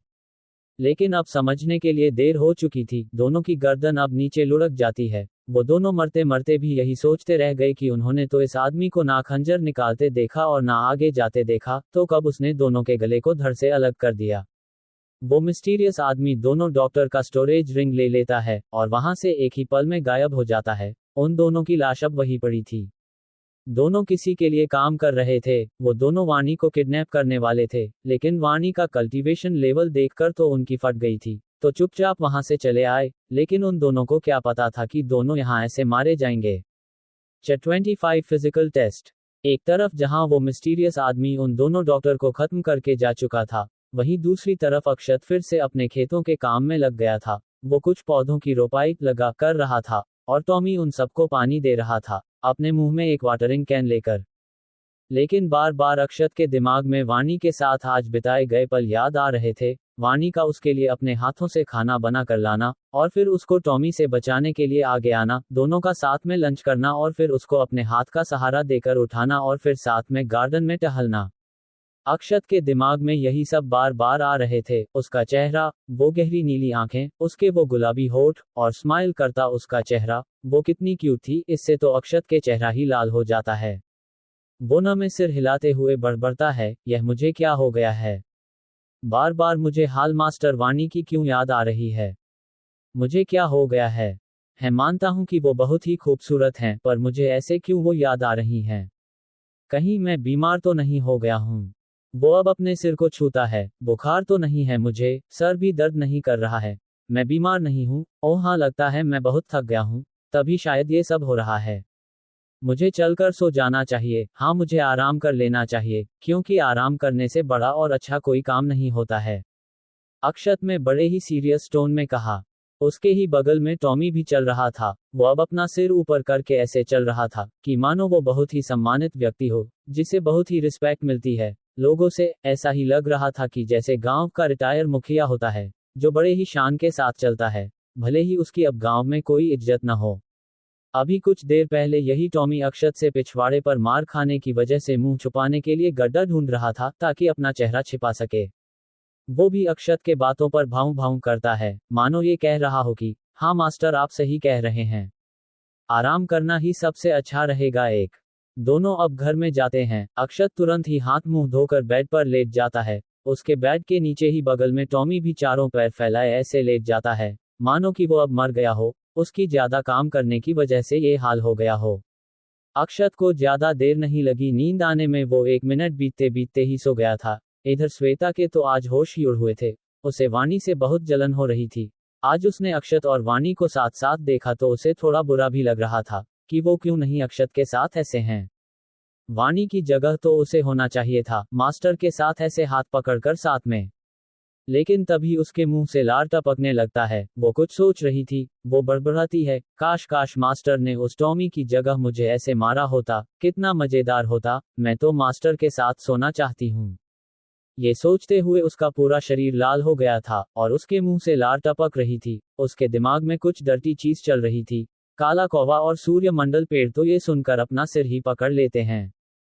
काला कौवा कहता है, तुम तो बहुत ही ठरकी हो, भला तुम मास्टर के बारे में ऐसा कैसे सोच सकती हो। तुम ये क्या क्या उनके बारे में सोच रही हूँ। श्वेता अपने मुंह से बाहर आ रहे लार को साफ करती है और कहती है, देखो मैं कुछ भी ऐसा वैसा नहीं सोच रही हूँ। काला कौवा कहता है, हाँ हाँ, वो सब तो तुम्हारे चेहरे और आंखों में दिख रहा है कि तुम क्या सोच रही हो मास्टर के बारे में। श्वेता अब अपना चेहरा दूसरी तरफ कर लेती है। उसके दिमाग में तो सच में ऐसे वैसे विचार ही चल रहे थे, जो कि ठरक से भरी हुई थी। तभी सूर्य मंडल पेड़ कहता है, अब तुम बहुत आ जाओ, कब तक ऐसे छिपकर यहाँ नजर रखोगे। काला कौवा भी कहता है, हाँ अब तुम्हें बाहर आ जाना चाहिए। श्वेता कहती है, हाँ अब ज्यादा देर वहां छिपे रहने की कोई जरूरत नहीं है, हम जानते हैं। तभी वहां से एक 16 साल का लड़का सिर खुजाते हुए निकलता है, जो कि वहां एक झाड़ी में छिपा था। यह कोई और नहीं रेहान मिश्रा ही था। श्वेता अपनी एनर्जी को बाहर रिलीज करते हुए रेहान पर प्रेशर डालते हुए गुस्से से कहती है, तुम यहाँ ऐसे छिपकर क्या कर रहे थे। क्या तुम मास्टर को चोट पहुंचाने की इरादे से आए थे। अगर ऐसा है तो मैं तुम्हें जिंदा नहीं छोड़ने वाली। रेहान समझ गया कि ये कोई मामूली मकड़ी बीस्ट नहीं है। उसके तो अब पसीने छूटने लगे। वो थर थर कांप रहा था। उसके सामने ऐसे ऐसे खतरनाक कल्टीवेशन वाले जीव खड़े थे, तो डर लगना तो स्वाभाविक था। तभी सूर्य मंडल पेड़ श्वेता को शांत करते हुए कहता है, अरे तुम इतना गुस्सा क्यों करती हो, एक बच्चे को डरा रही हो। श्वेता अब उस पर से अपने एनर्जी का प्रेशर हटा लेती है। अब जाकर बेचारा रेहान सांस ले पाता है। उसकी जान तो जैसे हलक में अटकी हुई थी। वो घुटने पर आकर उन सब से नमस्ते करता है और फिर कहता है, मैं बस अपने टीचर को अंतिम बार देखने आया था और मेरा कोई भी इरादा नहीं था किसी को भी चोट पहुंचाने का। टीचर को देखने आए थे। तीनों बड़बड़ाते हैं और एक दूसरे की तरफ देखते हैं। तभी कौवा कहता है, मतलब मास्टर तुम्हारे टीचर हैं। रेहान कहता है, मुझे नहीं पता कि आप सबके मास्टर कौन है, लेकिन अगर उनका नाम अक्षत सिंह है तो वो मेरे टीचर है। ओह, तो तुम मास्टर के स्टूडेंट हो, श्वेता ने कहा। रेहान कहता है, उन्होंने मुझे गाइडेंस दी और मेरी मदद की। मैंने उन्हें ही अपना टीचर मान लिया है। भले ही मैं उनका ऑफिशियल स्टूडेंट नहीं हूँ, लेकिन मैं अपने आप को उनका स्टूडेंट ही मानता हूँ। कौवा उनकी आंख में देखते हुए कहता है, लेकिन क्या तुम उस लायक हो कि मास्टर की स्टूडेंट बन सको। रेहान तो अब इस पर चुप पड़ जाता है। वो सोचने लगता है, बात तो सही ही है, वो एक महान व्यक्ति है। उनके तो इतने पावरफुल फॉलोअर्स भी है जो उन्हें मास्टर कह रहे हैं, और वो सब यहाँ बाहर पहरेदारी कर रहे हैं। तो भला मेरी क्या औकात है कि मैं उनका स्टूडेंट बन सकूं। मेरी तो कल्टीवेशन पावर भी इतनी नहीं है। लेकिन मैं ऐसे हार नहीं मान सकता हूँ, मैं अपने आप को साबित करके रहूंगा कि मैं उनका स्टूडेंट बनने के लायक हूँ। रेहान एक दृढ़ निश्चय के साथ कहता है, तो मुझे कैसे साबित करना होगा कि मैं लायक हूँ उनका स्टूडेंट बनने के लिए? कौवा कहता है, हम तुम्हारा टेस्ट लेंगे, तो क्या तुम तैयार हो टेस्ट देने के लिए? ये टेस्ट बहुत ही मुश्किल है, तो तुम मना कर सकते हो और यहाँ से जा सकते हो। रेहान अब सोच में पड़ जाता है, इतने पावरफुल लोगों का टेस्ट तो नॉर्मल होने वाला नहीं है, तो क्या मुझे वापस ऐसे ही लौट जाना चाहिए? नहीं, मैं ऐसे ही नहीं जा सकता हूँ, मैं एक टेस्ट से नहीं डर सकता, मेरी जिंदगी तो कितनी बेकार हो गई थी। तब टीचर ने मेरी मदद की, मैं भला उन्हें कैसे निराश कर सकता हूँ? नहीं, मुझे ये टेस्ट देना ही होगा। रेहान कहता है, मैं तैयार हूँ। कौवा कहता है, अच्छा है, तैयार हो जाओ, पहला टेस्ट तुम्हारे शारीरिक क्षमता का है। इसी के साथ उसके ऊपर प्रेशर पड़ने लगता है, ये प्रेशर श्वेता उस पर डाल रही थी। रेहान को अब महसूस होता है कि अब तक जो उसके ऊपर प्रेशर पड़ रही थी, वो तो इसके सामने कुछ भी नहीं था, ये तो उससे 100 गुना ज्यादा है। रेहान अब उस प्रेशर को हैंडल करने लगता है, वो प्रेशर तो इतना ज्यादा था कि उसे ऐसा लग रहा था कि उसकी गर्दन ही उसके धड़ में घुस जाएगी। वो इसे सह रहा था। श्वेता अब और भी ज्यादा प्रेशर बढ़ा देती है, अब तो रेहान की हालत और बिगड़ जाती है। वो पहले ही इतनी मुश्किल से झेल पा रहा था, और अब तो जैसे उसकी हड्डियां टूट रही थी, लेकिन फिर भी वो इसे झेल रहा था। श्वेता ये देखकर मुस्कुरा देती है, और इसी के साथ वो प्रेशर को और ज्यादा बढ़ा देती है। अब तो रेहान घुटने पर आ जाता है, और उसकी कई हड्डियां तक टूट जाती है। भला एक मार्शल लेवल 4 का लड़का कैसे मार्शल लेवल 9 के ऊपर के बीस्ट का एनर्जी प्रेशर झेल सकता है? उसे अथाह दर्द हो रहा था, उसने तो दर्द से अपने होंठ भी काट लिए थे, उसके मुंह से खून आ रहा था, लेकिन वो तब भी हार नहीं मान रहा था। ऐसा लग रहा था जैसे उसे ये सब सहने के लिए कोई पावर दे रहा हो। श्वेता ये देखकर मुस्कुराई और कहती है, तुम में दम तो है, जो अब तक मारे नहीं, सिर्फ मार्शल लेवल 4 पर होते हुए। वो अपना प्रेशर और बढ़ा देती है। अब तो रेहान को लग रहा था कि जैसे उसकी बॉडी ही कुचले जाने वाली है, उसके शरीर जैसे चटनी होने वाली थी। उसका दिमाग यही कहे जा रहा था, हार मान लो, हार मान लो। काला कौवा और सूर्यमंडल पेड़ उसे देख रहे थे और अपना सिर हिला रहे थे, लेकिन रेहान में कुछ ऐसा था जो उसे हार मानने से रोक रहा था। वो थी उसकी इच्छा शक्ति। वो 2 साल से लोगों के ताने और तिरस्कार सुन सुनकर बहुत ही मजबूत हो चुकी थी। उस जिंदगी से अच्छा तो रेहान को ऐसे मरना ही ठीक लग रहा था। उसे अब और पावरफुल बनना है, तो उसे इतना तो झेलना ही होगा।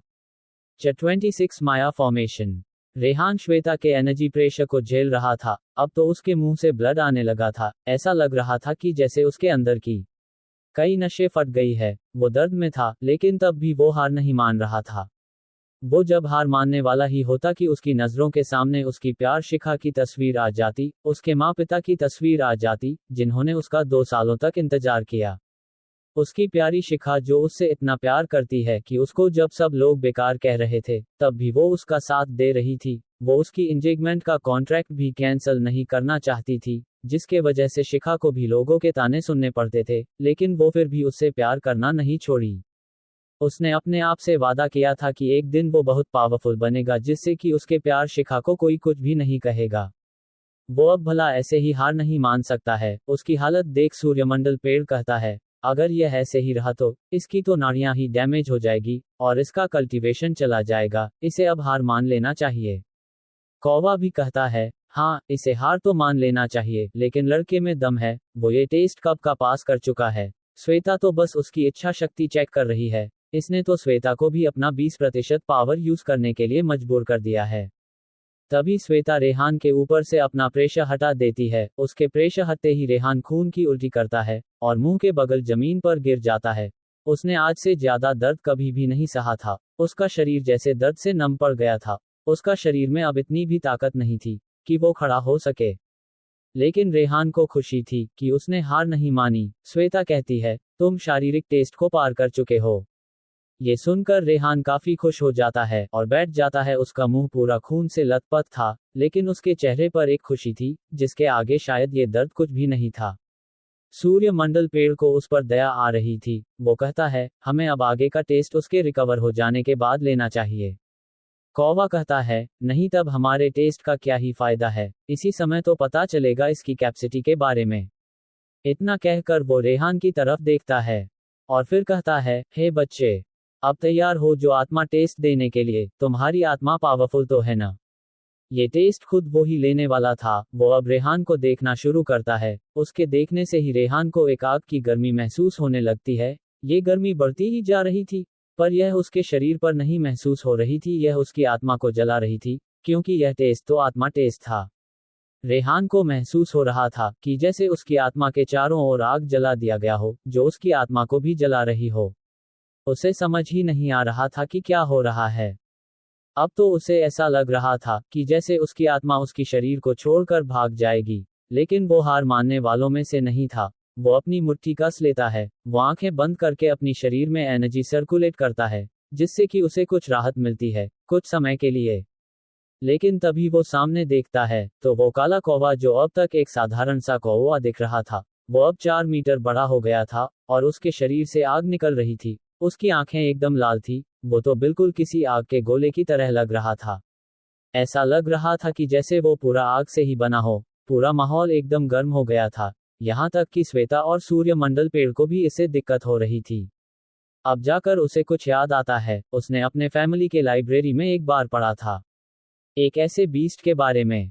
उसके मुंह से निकलता है, क्या ये वही गोल्डन फ्लेम कौवा है, जिनकी फ्लेम की पावर इतनी होती है कि किसी भी मेटल को 1 सेकंड में पिघलाकर वाष्प बना देते हैं। आज मैं अपने सामने देख रहा हूँ, मुझे तो यकीन ही नहीं हो रहा है, सच में। जैसा लिखा था वैसे ही ये दिखते हैं। लेकिन उसे तभी पता चलता है कि उसकी आत्मा का 1/4 भाग जल चुका है। उसे तो अब समझ ही नहीं आया कि वो अब क्या करें। वो अब अपने एनर्जी को फिर से सर्कुलेट करता है, लेकिन तभी काला कौवा फिर से अपने पुराने स्थिति में आ जाता है। उसके ऐसा करते ही रेहान की आत्मा जलने से रुक जाती है। काला कौवा कहता है, तुम आत्मा टेस्ट में पास हो गए हो, तुम्हारी आत्मा ने काफी झेल लिया है। ये सुनकर रेहान थोड़ा राहत की सांस लेता है। अब सिर्फ एक और टेस्ट बचा हुआ था। वो अब सूर्यमंडल पेड़ को तरफ देखता है। उसकी हालत खराब थी, उसके मुंह से ब्लड भी बाहर आ रहा था। उसकी आत्मा भी काफी जल चुकी थी, लेकिन तब भी उसके चेहरे पर एक खुशी थी। ये देखकर तो सूर्यमंडल पेड़ बहुत ही प्रभावित हो गया। कोई और होता तो वो पहले ही टेस्ट में भाग गया होता, लेकिन ये लड़का, इसने न केवल 2 टेस्ट पास किया, बल्कि इसके चेहरे पर तो दर्द का नामो निशान तक नहीं है। वो कहता है, तुम दोनों टेस्ट पास कर चुके हो, इससे ये पता चलता है कि तुम मानसिक रूप से बहुत ही मजबूत हो। लेकिन फिर भी मैं तुम्हारा टेस्ट तो लेना चाहूंगा। तुम्हारा तीसरा टेस्ट मानसिक टेस्ट है। मैं अब तुम्हारे चेतना का टेस्ट लूंगा। इतना कहकर वो कुछ करता है। रेहान कुछ समझ पाता कि वो एक जंगल में पहुंच जाता है। वो वास्तव में वहां नहीं पहुंचा था। उसका शरीर तो यही इन तीनों के पास ही जमीन पर ध्यान मुद्रा में बैठा हुआ था। जंगल में तो उसकी चेतना पहुंची हुई थी। वो अब इधर उधर चलने लगता है, लेकिन उसे वहां जंगल में कोई भी बीस्ट या इंसान नहीं दिखाई देता है। पूरा जंगल एकदम शांत था। वो सावधान हो जाता है, क्योंकि जंगल की शांति एक बड़े खतरे की तरफ इशारा करती है। लेकिन तभी उसे महसूस हुआ कि उसके पीछे कुछ तो है। वो झट से वहां से अपने फैमिली के 9 स्टेप टेक्निक का प्रयोग करके 7 मीटर आगे चल जाता है। उसके जाते ही वहां जहां वो खड़ा था, वहां किसी का बड़ा सा पंजा आ जाता है। वो सामने देखता है तो सामने एक व्हाइट टाइगर बीस्ट खड़ा था, जिसकी खतरनाक शिकारी आंखें उसे देख रही थी। वो काफी ज्यादा बड़ा था। ऐसा लग रहा था कि जैसे सामने कोई पहाड़ हो। वो बीस्ट एक खतरनाक दहाड़ मारता है, जिससे कि पूरा जंगल ही हिल जाता है। वो बड़बड़ाता है, बाल बाल बच गया मैं, नहीं तो अब तक मैं उसका शिकार हो गया होता। वो अभी इसका शुक्र ही मना रहा था कि उस व्हाइट टाइगर बीस्ट ने उस पर फिर से हमला कर दिया। रेहान फिर से अपनी टेक्निक का प्रयोग करके बच जाता है। वो अब सोचने लगता है, मैं इससे कब तक ऐसे बचता रहूंगा। ये मार्शल लेवल 7 पर है और मैं अभी मार्शल लेवल 4 पर हूँ। दोनों में पूरे 3 लेवलों का अंतर है, तो मैं ज्यादा देर तक बच नहीं सकता हूँ। मुझे यहाँ से भाग जाना चाहिए, लेकिन व्हाइट टाइगर बीस्ट शिकार का पीछा करने में माहिर होते हैं, तो मैं भला कहाँ तक भाग सकता हूँ। अब मेरे पास सिर्फ एक ही रास्ता बचता है, वो है इससे लड़ने का। मैं भले ही इससे 3 लेवल कम हूँ, पर ऐसे ही तो मैं हार मानने वाला नहीं हूँ। वैसे मेरी चोट वगैरह सब ठीक हो चुकी है। क्या ये उन सब ने किया है? छोड़ो, इस समय वो सब सोचने का समय नहीं है। वैसे रेहान को नहीं पता था कि वो किसी माया के अंदर है। उसे तो सब कुछ रियल ही लग रहा था। बाहर श्वेता कहती है, क्या वो ये टेस्ट पास कर पाएगा? सूर्यमंडल पेड़ कहता है, इसकी जैसी इच्छा शक्ति है, उस हिसाब से तो ये पूरा कर जाना चाहिए। वो जल्द ही माया फॉर्मेशन से बाहर आ जाएगा। माया फॉर्मेशन, इसमें फंसे लोग किसी और ही दुनिया में खो जाते हैं, जहां उन्हें सब कुछ वास्तविक लगता है। इसमें से बाहर आने के दो तरीके हैं, या तो उसमें जो भी माया बन रही है उसे हराकर या तोड़कर आगे बढ़ते हुए बाहर आ जाए, या तो फिर इस फॉर्मेशन को ही खत्म कर दो। और अगर इसमें फंसा व्यक्ति कमजोर चेतन वाला है तो वो इसी में फंसा कर रह जाता है। रेहान तो माया फॉर्मेशन के अंदर उस वाइट टाइगर बीस्ट से लड़ रहा था। उसके पास लड़ने के लिए हथियार में एक छोटा खंजर था। दोनों में पूरा एक दिन तक फाइट चलती है, कोई भी हार नहीं मानने वाला था। रेहान उसके सामने टिक पा रहा था क्योंकि उसके पास कुछ टेक्निक्स थी जिसकी मदद से वो बार बार बच जाता था, और इस वाइट टाइगर बीस्ट को किसी इंसान से लड़ने का अनुभव नहीं था। एक दिन लगातार लड़ने की वजह से दोनों ही काफी थक गए थे। रेहान को इतना तो पता चल चुका था कि वाइट टाइगर बीस्ट का पूंछ का हिस्सा कमजोर है, जिसे वह बार बार बचाने की कोशिश करता है। वो अब एक मौका पाकर उसके पिछले हिस्से पर अटैक करता है, लेकिन वाइट टाइगर बीस्ट उसे एक ही झटके में दूर फेंक देता है। थकने की वजह से उसका पूरा जोर ही नहीं लग पाया था, जिसके कारण उसका खंजर तो वाइट टाइगर बीस्ट को मच्छर काटने जितना फर्क पड़ा और उसने उसे मच्छर की तरह ही दूर झटक दिया। दोनों को लड़ते लड़ते 1 महीने बीत गए। अब तो दोनों का जैसे यही रूटीन बन गया था। सुबह होते ही लड़ना शुरू करते और शाम होते ही दोनों एक साथ सोते। दोनों अब दोस्त बन गए थे। रेहान उससे अब कहता है कि हमें आगे चलकर पूरे जंगल को अपने नीचे झुकाकर रखना चाहिए। उसके बाद पर वह वाइट टाइगर बीस्ट भी हाँ में हाँ करता है। वो भले ही इंसानी भाषा बोल नहीं सकता था, लेकिन वो समझ जरूर सकता था। रेहान और वो अब आगे बढ़ चलते हैं दूसरे बीस्ट को हराने के लिए। Chapter 27 रेहान टीम वीज एनाकोंडा बीस्ट। रेहान और उस वाइट टाइगर बीस्ट में दोस्ती हो गई थी। अब दोनों ही जंगल पर अपना आधिपत्य स्थापित करने के लिए निकल पड़ते हैं। आखिर वो इतने दिनों से जंगल में है तो उसका तो मन करेगा ही कि इस जंगल पर राज करने का, और उसे अब एक साथी भी मिल गया है जो लगभग उसके ही जितना पावरफुल है, भले ही वो लेवल में उससे कम है। आगे उन्हें एक एनाकोंडा बीस्ट मिलता है जो बहुत ही बड़ा था, लगभग 15 मीटर तो उसकी लंबाई थी, जो कि मार्शल लेवल 7 पर था। अब तीनों में फाइट शुरू हो जाती है, रेहान और वाइट टाइगर बीस्ट एक तरफ और वो एनाकोंडा बीस्ट एक तरफ। हालांकि वाइट टाइगर बीस्ट भी मार्शल लेवल 7 पर ही था, पर एनाकोंडा बीस्ट की हराना उसके बस की बात नहीं थी। साफ साफ शब्दों में कहे तो एनाकोंडा बीस्ट सेम लेवल पर होते हुए भी वाइट टाइगर बीस्ट से ज्यादा पावरफुल था। वो एनाकोंडा बीस्ट तो रेहान को कुछ नहीं समझ रहा था, वो उसे सिर्फ एक मक्खी ही समझ रहा था। उसका फोकस तो वाइट टाइगर बीस्ट पर था। रेहान को एनाकोंडा से इग्नोर होना अच्छा नहीं लग रहा था। वो बार बार फाइट से बाहर फेंक दिया जा रहा था, और जल्द ही इस एनाकोंडा बीस्ट ने उसके शरीर से लिपट जाता है, बिल्कुल किसी लता की तरह। ये उसका बेहद खतरनाक मूव था। अब वो उसे अपने कसने लगता है। उससे तो वाइट टाइगर बीस्ट की हड्डियां कट कट करके टूटने लगती है और उसके मुंह से खून भी आने लगता है। एनाकोंडा बीस्ट उसे इतनी ताकत से जकड़े हुए था कि वो तो बेचारा आवाज तक नहीं निकाल पा रहा था। उसकी आंखें अब ऊपर हो गई थी, सांस अटकने लगी थी। रेहान अपने बीस्ट दोस्त को ऐसी मुसीबत में देखकर परेशान हो रहा था। उसे समझ ही नहीं आ रहा था कि वो अब क्या करें। यह एनाकोंडा बीस्ट तो उसके दोस्त को ऐसे मारकर खा जाएगा। नहीं, मुझे कुछ तो करना होगा, नहीं तो मेरा बीस्ट दोस्त मारा जाएगा। रेहान बड़बड़ाता है और फिर चिल्लाते हुए अपनी खंजर उस एनाकोंडा बीस्ट के शरीर में घोंप देता है। वो एनाकोंडा बीस्ट उसे झटक कर दूर फेंकने वाला था, लेकिन रेहान अब काफी स्किलफुल हो गया था फाइट करने में। वो 1 महीने से तो फाइट ही तो कर रहा था टाइगर बीस्ट के साथ। वो अपनी खंजर को उसके शरीर में घुमाना शुरू करता है। इससे तो उस एनाकोंडा बीस्ट चिल्लाने लगता है। रेहान रुकता नहीं, वो अपना खंजर अब आगे बढ़ाने लगता है अपनी पूरी ताकत लगाकर। एनाकोंडा बीस्ट का शरीर इतना कमजोर नहीं था कि वो ऐसा कर पाता। उसका शरीर बहुत ही कठोर था, लेकिन रेहान अपनी पूरी ताकत लगाकर खंजर को आगे बढ़ाने लगता है। वो एनाकोंडा बीस्ट तो अब जोर जोर से चिल्लाने लगता है, लेकिन ये चिल्लाहट बस कुछ ही देर के लिए थी। कुछ ही पल बाद वो आंखें बंद करके जमीन पर गिर जाता है। वह अब मर चुका था। रेहान ने उसके शरीर को 2 हिस्सों में बांट दिया था। व्हाइट टाइगर बीस्ट अब एनाकोंडा बीस्ट के पकड़ से छूट गया था। उस बेचारे की तो सांसें ही अटक गई थी। अगर वो ऐसे ही कुछ देर और रहा होता तो सच में अब तक वो मर चुका होता। रेहान ने पूरा खून से नहा लिया था। अरे, इतने बड़े एनाकोंडा बीस्ट को मारना कोई आसान काम नहीं था। व्हाइट टाइगर बीस्ट उसे प्यार से चाटने लगता है। दोनों वही लेटकर आराम करने लगते हैं, क्योंकि इसमें रेहान काफी थक गया था और व्हाइट टाइगर बीस्ट को रिकवर भी तो करना था। वो अभी इस वक्त चलने की भी हालत में नहीं था। उसकी कई हड्डियां भी टूट चुकी थी। लगभग 3 दिन आराम करने के बाद दोनों और व्हाइट टाइगर बीस्ट के रिकवर होने के बाद अब आगे बढ़ जाते हैं। रास्ते में उन्हें कई और छोटे मोटे कमजोर बीस्ट मिलते हैं। वो दोनों अब सभी को तो मारते थोड़ी चलेंगे। उन्हें अब कोई भी नहीं मिल रहा था। हारने के लिए ऐसा लग रहा था कि उस एनाकोंडा बीस्ट को मारने के बाद से कई पावरफुल बीस्ट भी उन दोनों से डर गए थे और वो इन दोनों के सामने आने से डर रहे थे। शायद सब कहीं छिप गए थे। 1 हफ्ते तक ऐसे ही जंगल में घूमने के बाद उन दोनों को एक बड़ा सा बियर बीस्ट मिलता है, जिसका शरीर बहुत ही भरी भरकम था, वो भी मार्शल लेवल 7 पर ही था। वो इन दोनों को अपने इलाके में देखकर जोर जोर से गुर्राने लगता है। ऐसा लग रहा था कि जैसे वो उन दोनों को चुनौती दे रहा है। वह बियर बीस्ट इन दोनों की तरफ बढ़ने लगता है। दोनों ही इसके हमले के लिए तैयार थे। रेहान ने कहीं पढ़ा था कि बियर बीस्ट की डिफेंस बहुत ही मजबूत होती है, उन्हें ऐसे सीधा हमला करके हराया नहीं जा सकता है। इसलिए हमला करने का मौका बियर बीस्ट को ही देना चाहिए और फिर उसी में उनके कमी का फायदा उठाना चाहिए।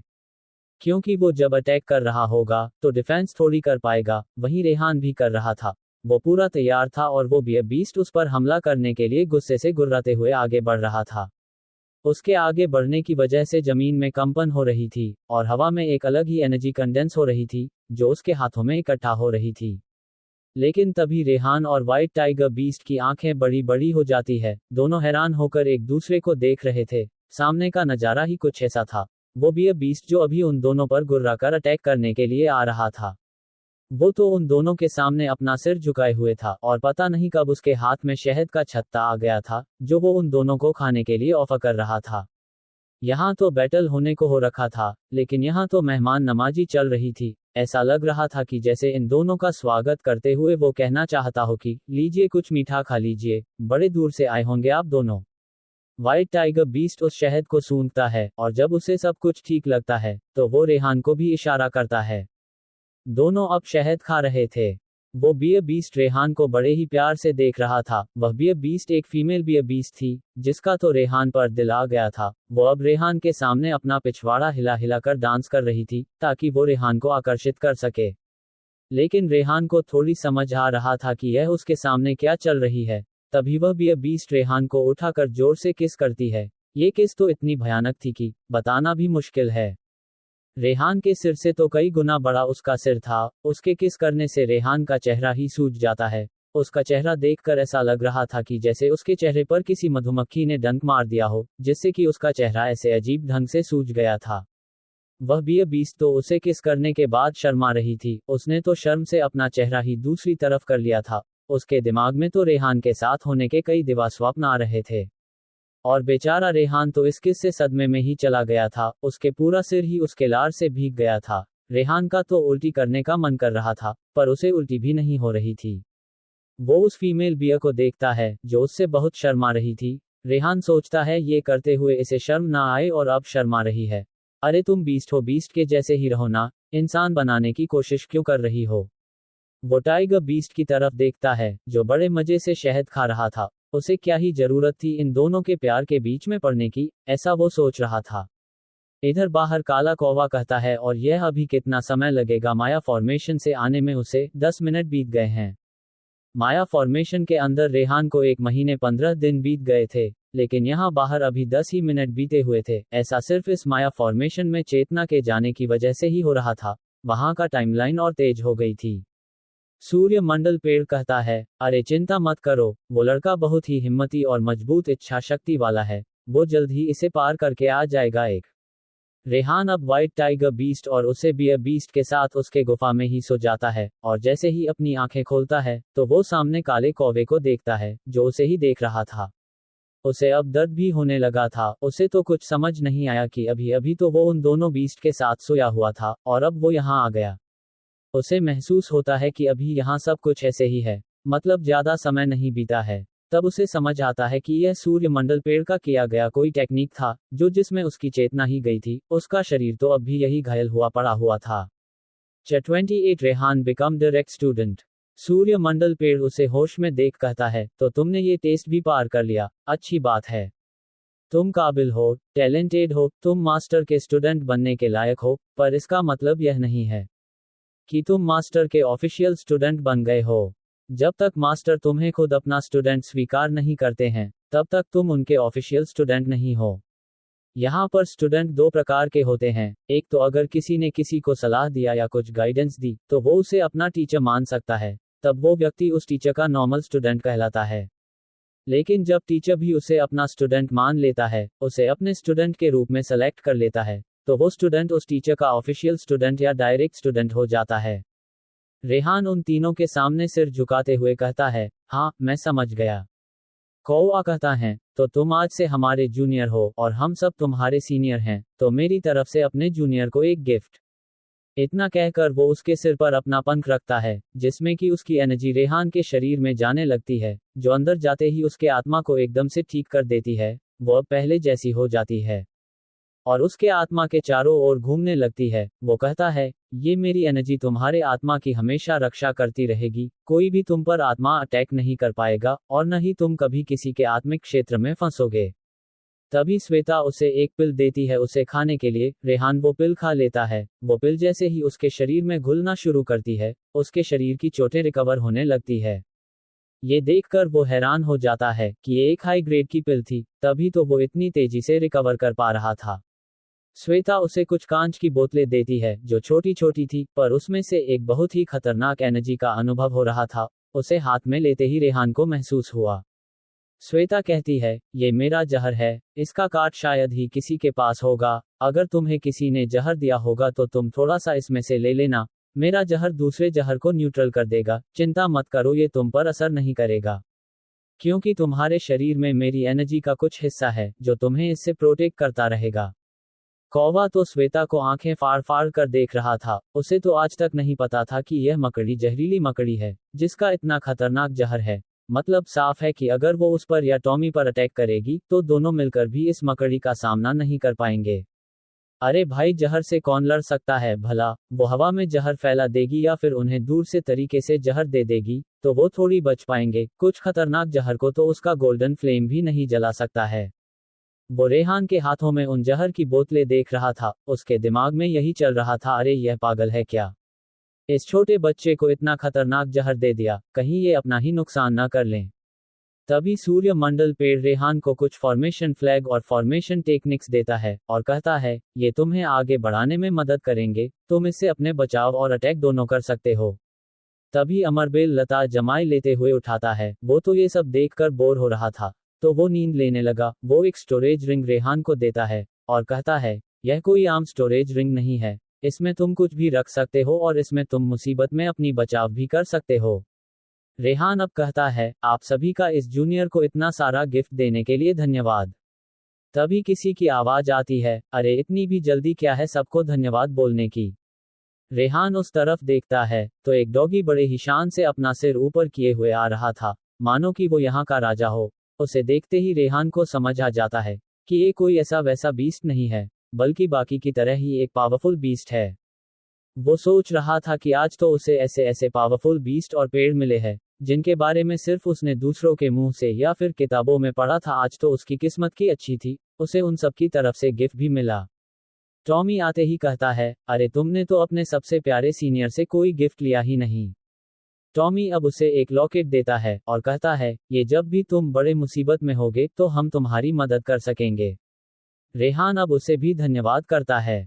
अरे इसकी कोई जरूरत नहीं है, तुम तो हमारे जूनियर हो, तो हम तो इतना कर ही सकते हैं तुम्हारे लिए, टॉमी ने किसी महान व्यक्ति की तरह कहा। बाकी के सभी उसे देख रहे थे और सबके दिमाग में एक ही बात चल रही थी, देखो आ गया जूनियर के सामने अपना शो ऑफ करने। अब तक तो आराम फरमा रहा था और अब देखो एक लॉकेट देकर कैसे महान बनने की एक्टिंग कर रहा है। ड्रामेबाज कहीं का। टॉमी कहता है, जूनियर मैं तुम्हें कुछ बताने वाला हूँ मास्टर के बारे में, शायद इन सब ने तुम्हें बताया नहीं होगा। क्या बताऊं, सबसे ज्यादा मास्टर के पास में ही रहता हूं ना, और मास्टर के दिल में भी मैं ही नंबर 1 पर हूं। तभी मुझे उनके बारे में बहुत कुछ पता है। उसकी यह टांट भरी बातें तो बाकी सबके दिल पर लग रही थी। टॉमी तो उन सबको तिरछी आंखों से देखते हुए दांत दिखा रहा था। वो सोच रहा था कि इस जूनियर के दिल में तो मैं ही महान बनकर रहूंगा। रेहान तो अक्षत के बारे में जानने के लिए एक्साइटेड था। टॉमी कहता है, देखो पहली बात, मास्टर बहुत ज्यादा पावरफुल है, उनकी पावर का तो हम कल्पना भी नहीं कर सकते हैं। और दूसरी बात कि वो बहुत ही अच्छे और दयालु है।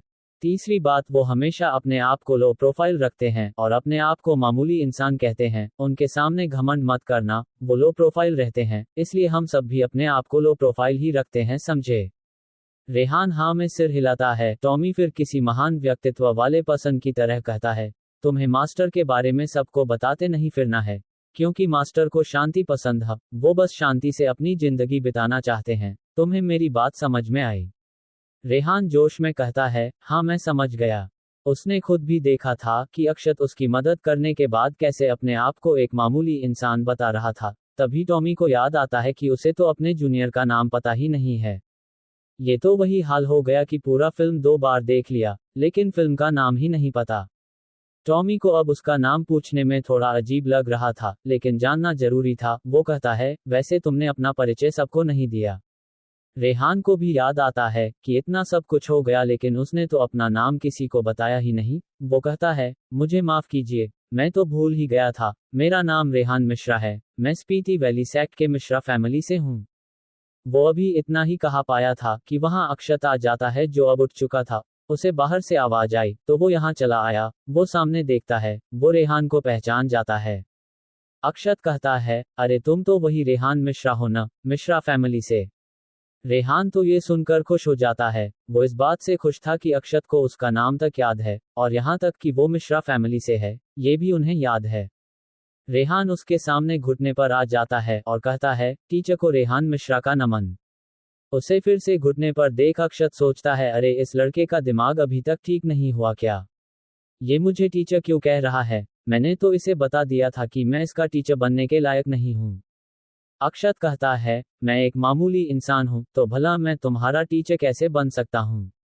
रेहान सोचने लगता है, जैसा कि टीचर से उम्मीद थी, वो अपने आप को लो प्रोफाइल रख रहे हैं। सीनियर ने कहा था कि टीचर बहुत ही दयालु है, आज तो मैं इनका ऑफिशियल स्टूडेंट बनकर ही रहूंगा। रेहान कहता है, वो सब मैं नहीं जानता, लेकिन मैंने आपको अपना टीचर मान लिया है, आप मेरे टीचर हो। अक्षत को तो अब समझ नहीं आ रहा था कि यह लड़का आखिर उसके पीछे क्यों पड़ा हुआ है। क्या अब इस दुनिया में टीचर्स की कमी पड़ गई है? रेहान अब जिद पकड़ लेता है। वो कहता है, जब तक आप मुझे अपना स्टूडेंट नहीं बनाएंगे तब तक मैं यही ऐसे बैठा रहूंगा। ये सुनकर तो अक्षत अब सोच में पड़ जाता है और फिर उससे कहता है, ठीक है मैं तुम्हें अपना स्टूडेंट बनाता हूँ, लेकिन याद रहे मैं तुम्हें कल्टीवेशन के बारे में कुछ नहीं सिखा सकता। रेहान तो अब खुश हो जाता है, उसे तो बस अक्षत का डायरेक्ट स्टूडेंट ही तो बना था, जो वो आज बन गया। वो अब तुरंत ही अक्षत के सामने अपना सिर झुकाता है।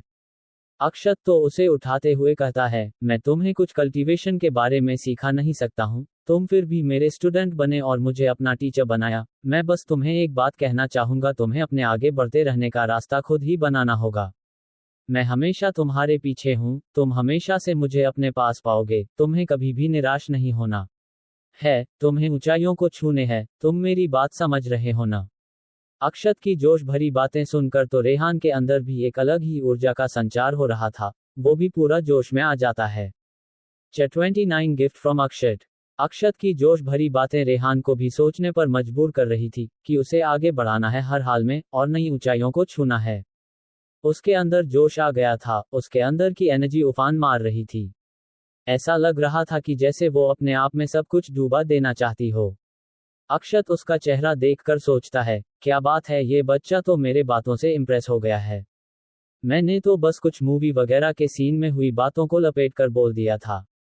तभी रेहान आंखें बंद करके बैठ जाता है और ध्यान लगाने की कोशिश करने लगता है। उसके दिमाग में अक्षत की बातें गूंज रही थी और उसकी एनर्जी उसके शरीर के अंदर सर्कुलेट हो रही थी, और वो साथ में आसपास की एनर्जी को अपने में मिला रही थी। उसके चारों ओर एनर्जी चक्कर लगा रही थी। वो किसी दिव्य पुरुष की भांति लग रहा था, जिसके चारों ओर एक आभा बिखरी हो, और वो एक झटके के साथ ही रेहान का लेवल पार हो जाता है। वो मार्शल लेवल से मार्शल लेवल 5 पर पहुंच जाता है।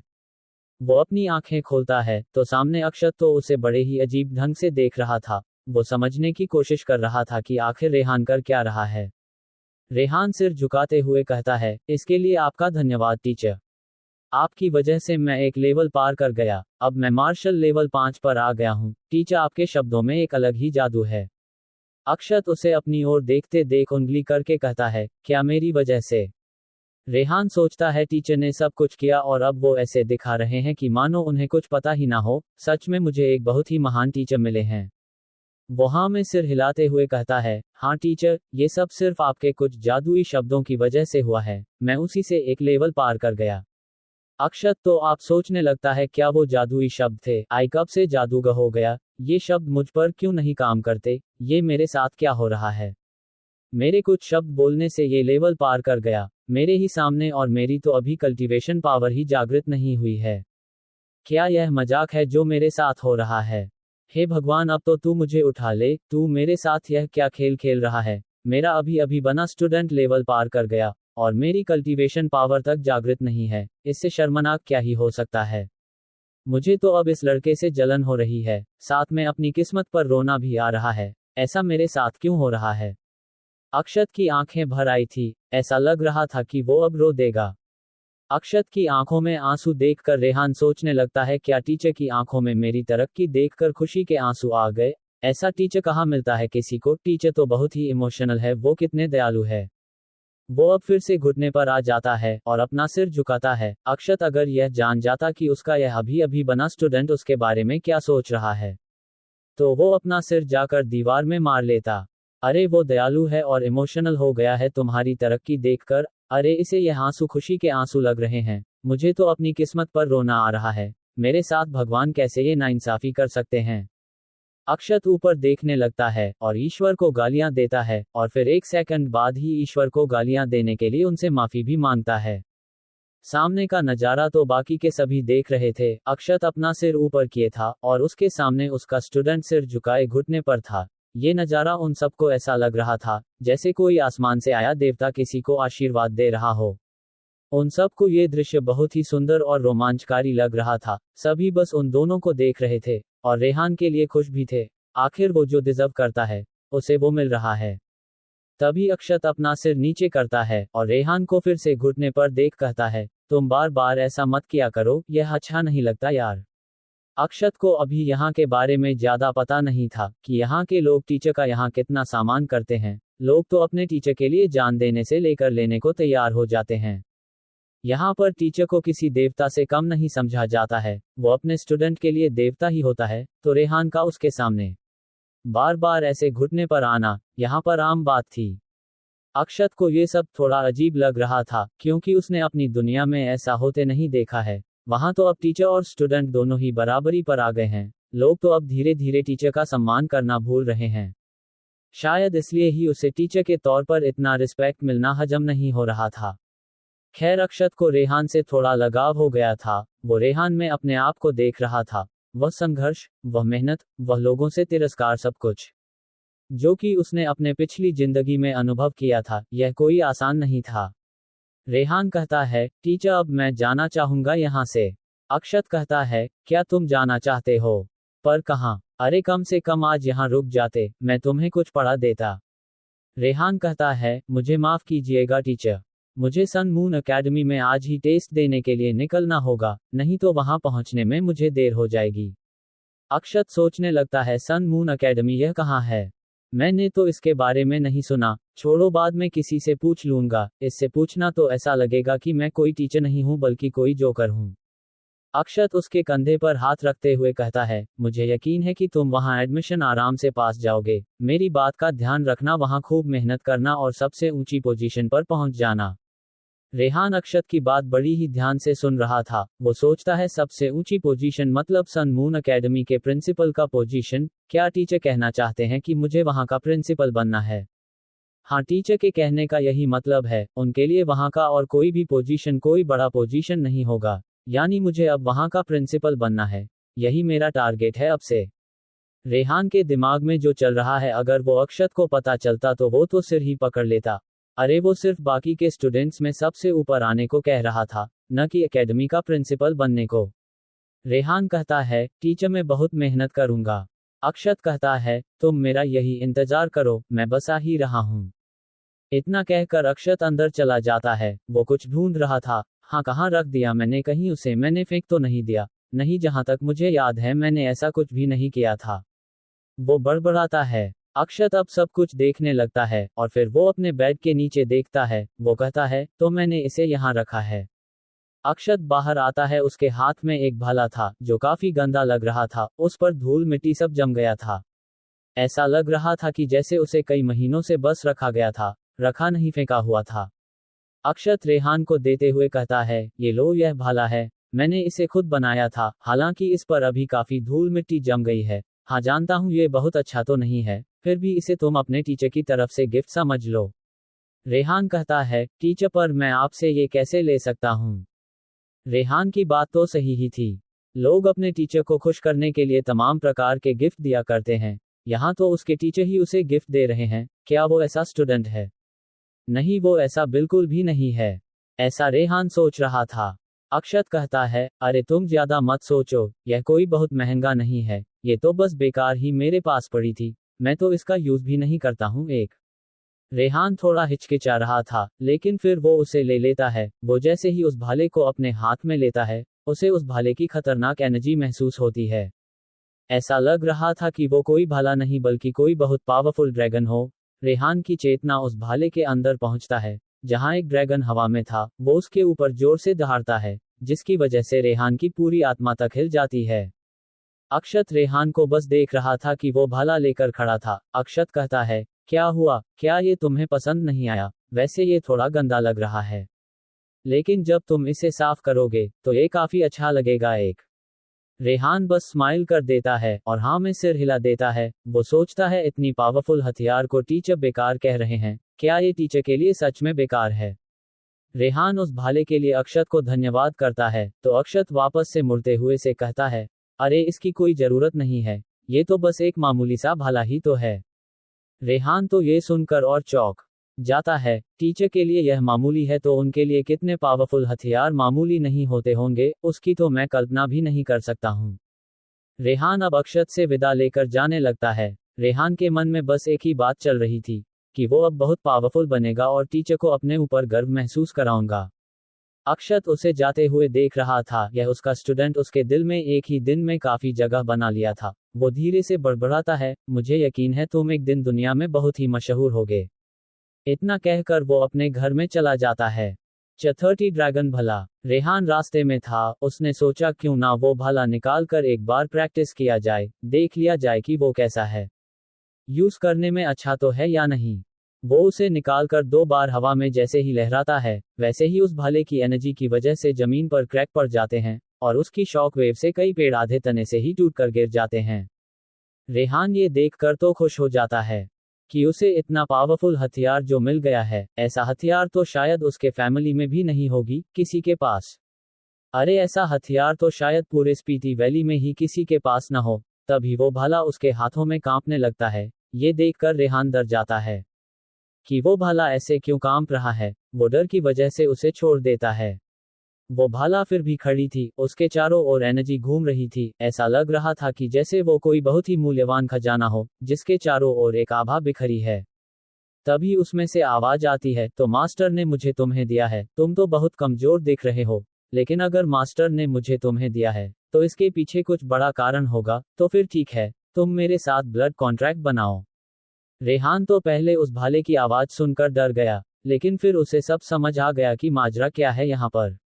दरअसल कई खजाने या हथियार में उनकी चेतना होती है। ये चेतना उनमें कई साल बाद पुराने और पावरफुल होने पर अपने आप जग जाती है। लेकिन कुछ खजाने और हथियार में कुछ लोग चेतन जगा देते हैं, तो उनमें पहले से ही चेतना आ जाती है, जैसा कि इस भाले के साथ था। ऐसे चेतना वाले हथियार बहुत ही खतरनाक और मददगार साबित होते हैं, खासकर बैटल में, क्योंकि यह अपने आप ही मूव कर सकते हैं। रेहान अब उसे देख रहा था। अब उसे समझ आया कि जब उसने इसे पकड़ा था तो वो ड्रैगन कुछ और नहीं, इस भाले की चेतना ही थी, जो कि एक ड्रैगन के रूप में थी। जैसा कि भाले ने कहा ब्लड कॉन्ट्रैक्ट बनाने का, तो रेहान अपनी उंगली पर थोड़ा सा कट लगता है और अपनी खून की 2 बूंद है उस भाले पर डाल देता है, और इसी के साथ दोनों में ब्लड कॉन्ट्रैक्ट बन जाता है। ब्लड कॉन्ट्रैक्ट में हथियार की चेतना अपने मास्टर ले चेतना से जुड़ जाती है और दोनों अब मन में ही बातें कर सकते हैं, और हथियार और उसके मास्टर में एक बॉन्ड बन जाता है। वो हथियार अब किसी दूसरे की बात नहीं मानेगी, कोई दूसरा उसे नहीं यूज कर सकता है, जब तक वो हथियार उस दूसरे व्यक्ति को अपना मास्टर न माने या फिर अपने मास्टर का परमिशन ना मिला हो। अगर उसके मास्टर ने परमिशन दिया है तो वो दूसरे व्यक्ति की बात कुछ समय के लिए मानेगी। जैसे अब इस भाले को ही ले लिया जाए। भाले ने रेहान को मास्टर मान लिया, लेकिन वो पहले से ही अक्षत को मास्टर मानता है, इस प्रकार से अक्षत भी इस भाले को यूज कर सकता है। हालांकि अक्षत और इस भले में कोई भी ब्लड कॉन्ट्रैक्ट नहीं हुआ है, लेकिन फिर भी यह भाला उसे अपना मास्टर मानती है, क्योंकि अक्षत उसकी जन्मदाता है और उसकी पावर अक्षत से ही आई है, तो स्वाभाविक था कि वो अक्षत को अपना मास्टर मानेगा। और ऐसे ही ब्लड कॉन्ट्रैक्ट बीस्टों में भी होता है, वो भी ऐसे ही होता है लेकिन इससे थोड़ा खतरनाक। बीस्ट वैसे भी किसी को अपना मास्टर मान सकते हैं, लेकिन अगर वो अपने मास्टर के साथ ब्लड कॉन्ट्रैक्ट बनाते हैं, तो उनकी लाइफ लाइन अपने मास्टर के लाइफ लाइन से जुड़ जाती है। मतलब कि अगर बीस्ट मर गया तो मास्टर को कुछ नहीं होगा, लेकिन अगर मास्टर मर गया तो उसी के साथ उसका बीस्ट भी मर जाएगा। ये सिर्फ तभी हो सकता है जब उस बीस्ट को अपने मास्टर पर बहुत ज्यादा भरोसा हो, जैसा कि श्वेता मकड़ी ने अक्षत के साथ ब्लड कॉन्ट्रैक्ट बना रखा है, हालांकि अक्षत को यह नहीं पता है।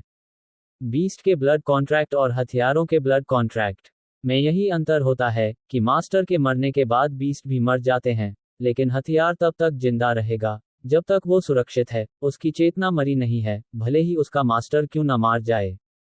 ब्लड कॉन्ट्रैक्ट बनने के बाद अब रेहान भाले से मन ही मन बातें कर सकता था। भाला कहता है, तुम्हारे साथ भले ही मैंने ब्लड कॉन्ट्रैक्ट बना लिया है, लेकिन याद रखना मैं कभी भी बड़े मास्टर के खिलाफ नहीं जाने वाला। रेहान समझ गया कि भाला किसकी बात कर रहा है। वो कहता है, तुम्हें कभी टीचर के खिलाफ जाने की जरूरत नहीं पड़ेगी, जिस सुनाई गया उस दिन तुम मुझे खत्म कर देना। भाला सोचता है इस लड़के में कुछ तो बात है, इसमें एक आत्मविश्वास है और बड़े मास्टर के प्रति बहुत ही रिस्पेक्ट। हाँ, अच्छी बात है, बड़े मास्टर को जितना रिस्पेक्ट दिया जाए उतना कम है। तभी वह भाला उसके कमर पर उसका बेल्ट बनकर एडजस्ट हो जाता है। ये देखकर तो रेहान हैरान था। वो कहता है, क्या तुम अपनी आकृति और साइज भी बदल सकते हो? ये तो काफी ज्यादा शानदार है। भाला थोड़ा घमंड के साथ कहता है, ये ऐसा इसलिए है क्योंकि मैं बहुत पावरफुल हूँ। मेरी पावर का तुम 1% भी अभी संभाल नहीं सकते और न ही यूज कर सकते हो।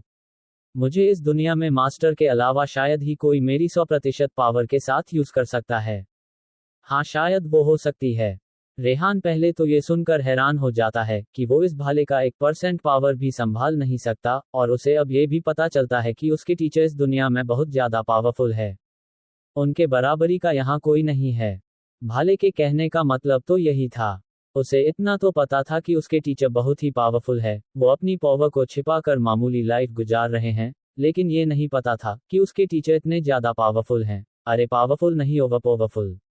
लेकिन तभी उसे याद आता है कि भाले ने कुछ और भी कहा था। वो कहता है, वो कौन हो सकती है जो आपका 100% पावर के साथ यूज कर सकती है? भाला कहता है, वो कोई और नहीं है, नेचर की देवी। उनकी पावर को कम नहीं आंका जा सकता है। मैं पूरा कंफर्म होकर तो नहीं कह सकता, लेकिन जैसा कि सीनियर सूर्य मंडल कहते हैं, तो ऐसा मान सकते हैं। ओ अच्छा, मतलब मुझे तुम्हारी पावर का 100% यूज करने के लिए नेचर की देवी के बराबर पावरफुल बनना होगा। शायद मास्टर ने भी यही सोचकर मुझे तुम्हें दिया है। रेहान बड़बड़ाता है। भाला कहता है, नेचर की देवी के बराबर पहुंचना आसान नहीं है। उनकी पावर का तो ऊंची दुनिया में भी कोई नहीं है, ऐसा मैंने सुना है। मास्टर, आप सोच सकते हैं कि वो इस पूरी दुनिया को रूल करती हैं, तो उनकी क्या पावर होगी? रेहान सिर हिलाता है और सोचता है, बात तो सही है, इसका मतलब मुझे बहुत ज्यादा मेहनत करने की जरूरत है। वो कहता है, वैसे तुम्हारा क्या नाम है? भाला कहता है, बड़े मास्टर जब मुझे बना रहे थे तब उन्होंने मुझे ड्रैगन भाला कहा था, तो मेरा नाम वही है, ड्रैगन भाला। रेहान अब अपने घर आता है और अपना सामान पैक करने लगता है। उसके माँ पिता के आंखों में आंसू थे, लेकिन उन्हें अपने बेटे की तरक्की देखनी थी, तो वो उसे नहीं रोकते हैं। आखिर दुनिया में कौन से माता पिता होंगे जो अपने बच्चों की तरक्की नहीं चाहते हैं? शायद ही कोई ऐसा मिले। रेहान अपने फैमिली हाउस से बाहर चला आया था, तो बाहर उसका शिखा इंतजार कर रही थी। उसकी आंखों में आंसू थे। रेहान तुरंत उसे गले से लगा लेता है और कहता है, तुम बस मेरा इंतजार करो, मैं बहुत जल्द पावरफुल बनकर लौटूंगा। शिखा कहती है, हाँ मुझे तुम पर यकीन है, मैं तुम्हारा इंतजार करूंगी। इतना कहकर वो मुस्कुरा रही थी, लेकिन वो अंदर ही अंदर रो रही थी। वो जानती है कि यह कल्टीवेशन और पावर का रास्ता कठिनाइयों से भरा होता है, कई लोग तो इसमें अपनी जान गंवा बैठते हैं। रेहान अपने माता पिता से भी गले मिलता है और फिर सबसे विदा लेकर सन मून अकेडमी की तरफ निकल पड़ता है। वो मन ही मन कहता है, मैं आ रहा हूँ सन मून अकेडमी जल्द ही, तैयार रहो मेरा वेलकम करने के लिए। उसके जाने के बाद शिखा जोर जोर से रोने लगती है। रेहान की माँ भी रो रही थी अब उन्हें नहीं पता था कि वो रेहान का चेहरा कब देखने वाली हैं, या फिर उन्हें देखने को मिलेगा भी कि नहीं। दूसरी तरफ अक्षत थोड़ा मायूस होकर बैठा था। टॉमी और बाकी के सबको यही लग रहा था कि अक्षत रेहान के जाने के कारण दुखी है, लेकिन उन्हें क्या पता था कि अक्षत रेहान के जाने के कारण दुखी नहीं है। उसे तो दुख इस बात का है कि उसका कल्टीवेशन पावर 0 क्यों है। वो 0 कल्टीवेशन वाला क्यों है। उसके ही सामने उसका स्टूडेंट लेवल पार कर रहा था और वो बस देखता रह गया। ये कितनी दुख की बात है उसके लिए। लेकिन तभी वो खड़ा हो जाता है और जोर जोर से हंसने लगता है। उसके ऐसे अचानक से ऐसे हंसने से तो वो सभी घबरा जाते हैं। उन्हें तो समझ ही नहीं आया कि उनके मास्टर जो अभी इतने दुख में थे, वो अचानक से ऐसे जोर जोर से हंस के रहे हैं। कहीं इन्हें रेहान के जाने की वजह से दुख में सदमा तो नहीं लग गया है। ऐसा ही सबके दिमाग में चल रहा था। अक्षत ऊपर देखते हुए जोर की आवाज में कहता है, मैं हार नहीं मानने वाला। तुम मेरे सामने मेरे स्टूडेंट को पावरफुल दिखाकर मुझे नीचा दिखाने की कोशिश कर रहे हो, ताकि मैं हार मानकर कोशिश करना छोड़ दूं। लेकिन मैं तुम्हें बता दूं कि मुझे इससे घंटा फर्क पड़ता है। मैं कोशिश करना नहीं छोड़ूंगा। मैं हार नहीं मानने वाला, समझे भगवान। सभी अब ऊपर देखकर आपस में कहते हैं, मास्टर का ये कोई सीक्रेट टेक्निक है, ऊपर की दुनिया से बातें करने का।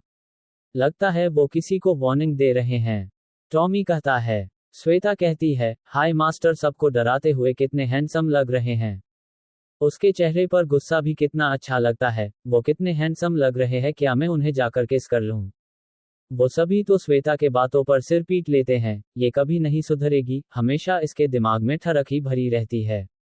कौवा कहता है, मास्टर तो ये हमेशा से ही करते हैं। वो हफ्ते में एक बार तो अपने इस सीक्रेट टेक्निक का प्रयोग जरूर से करते हैं।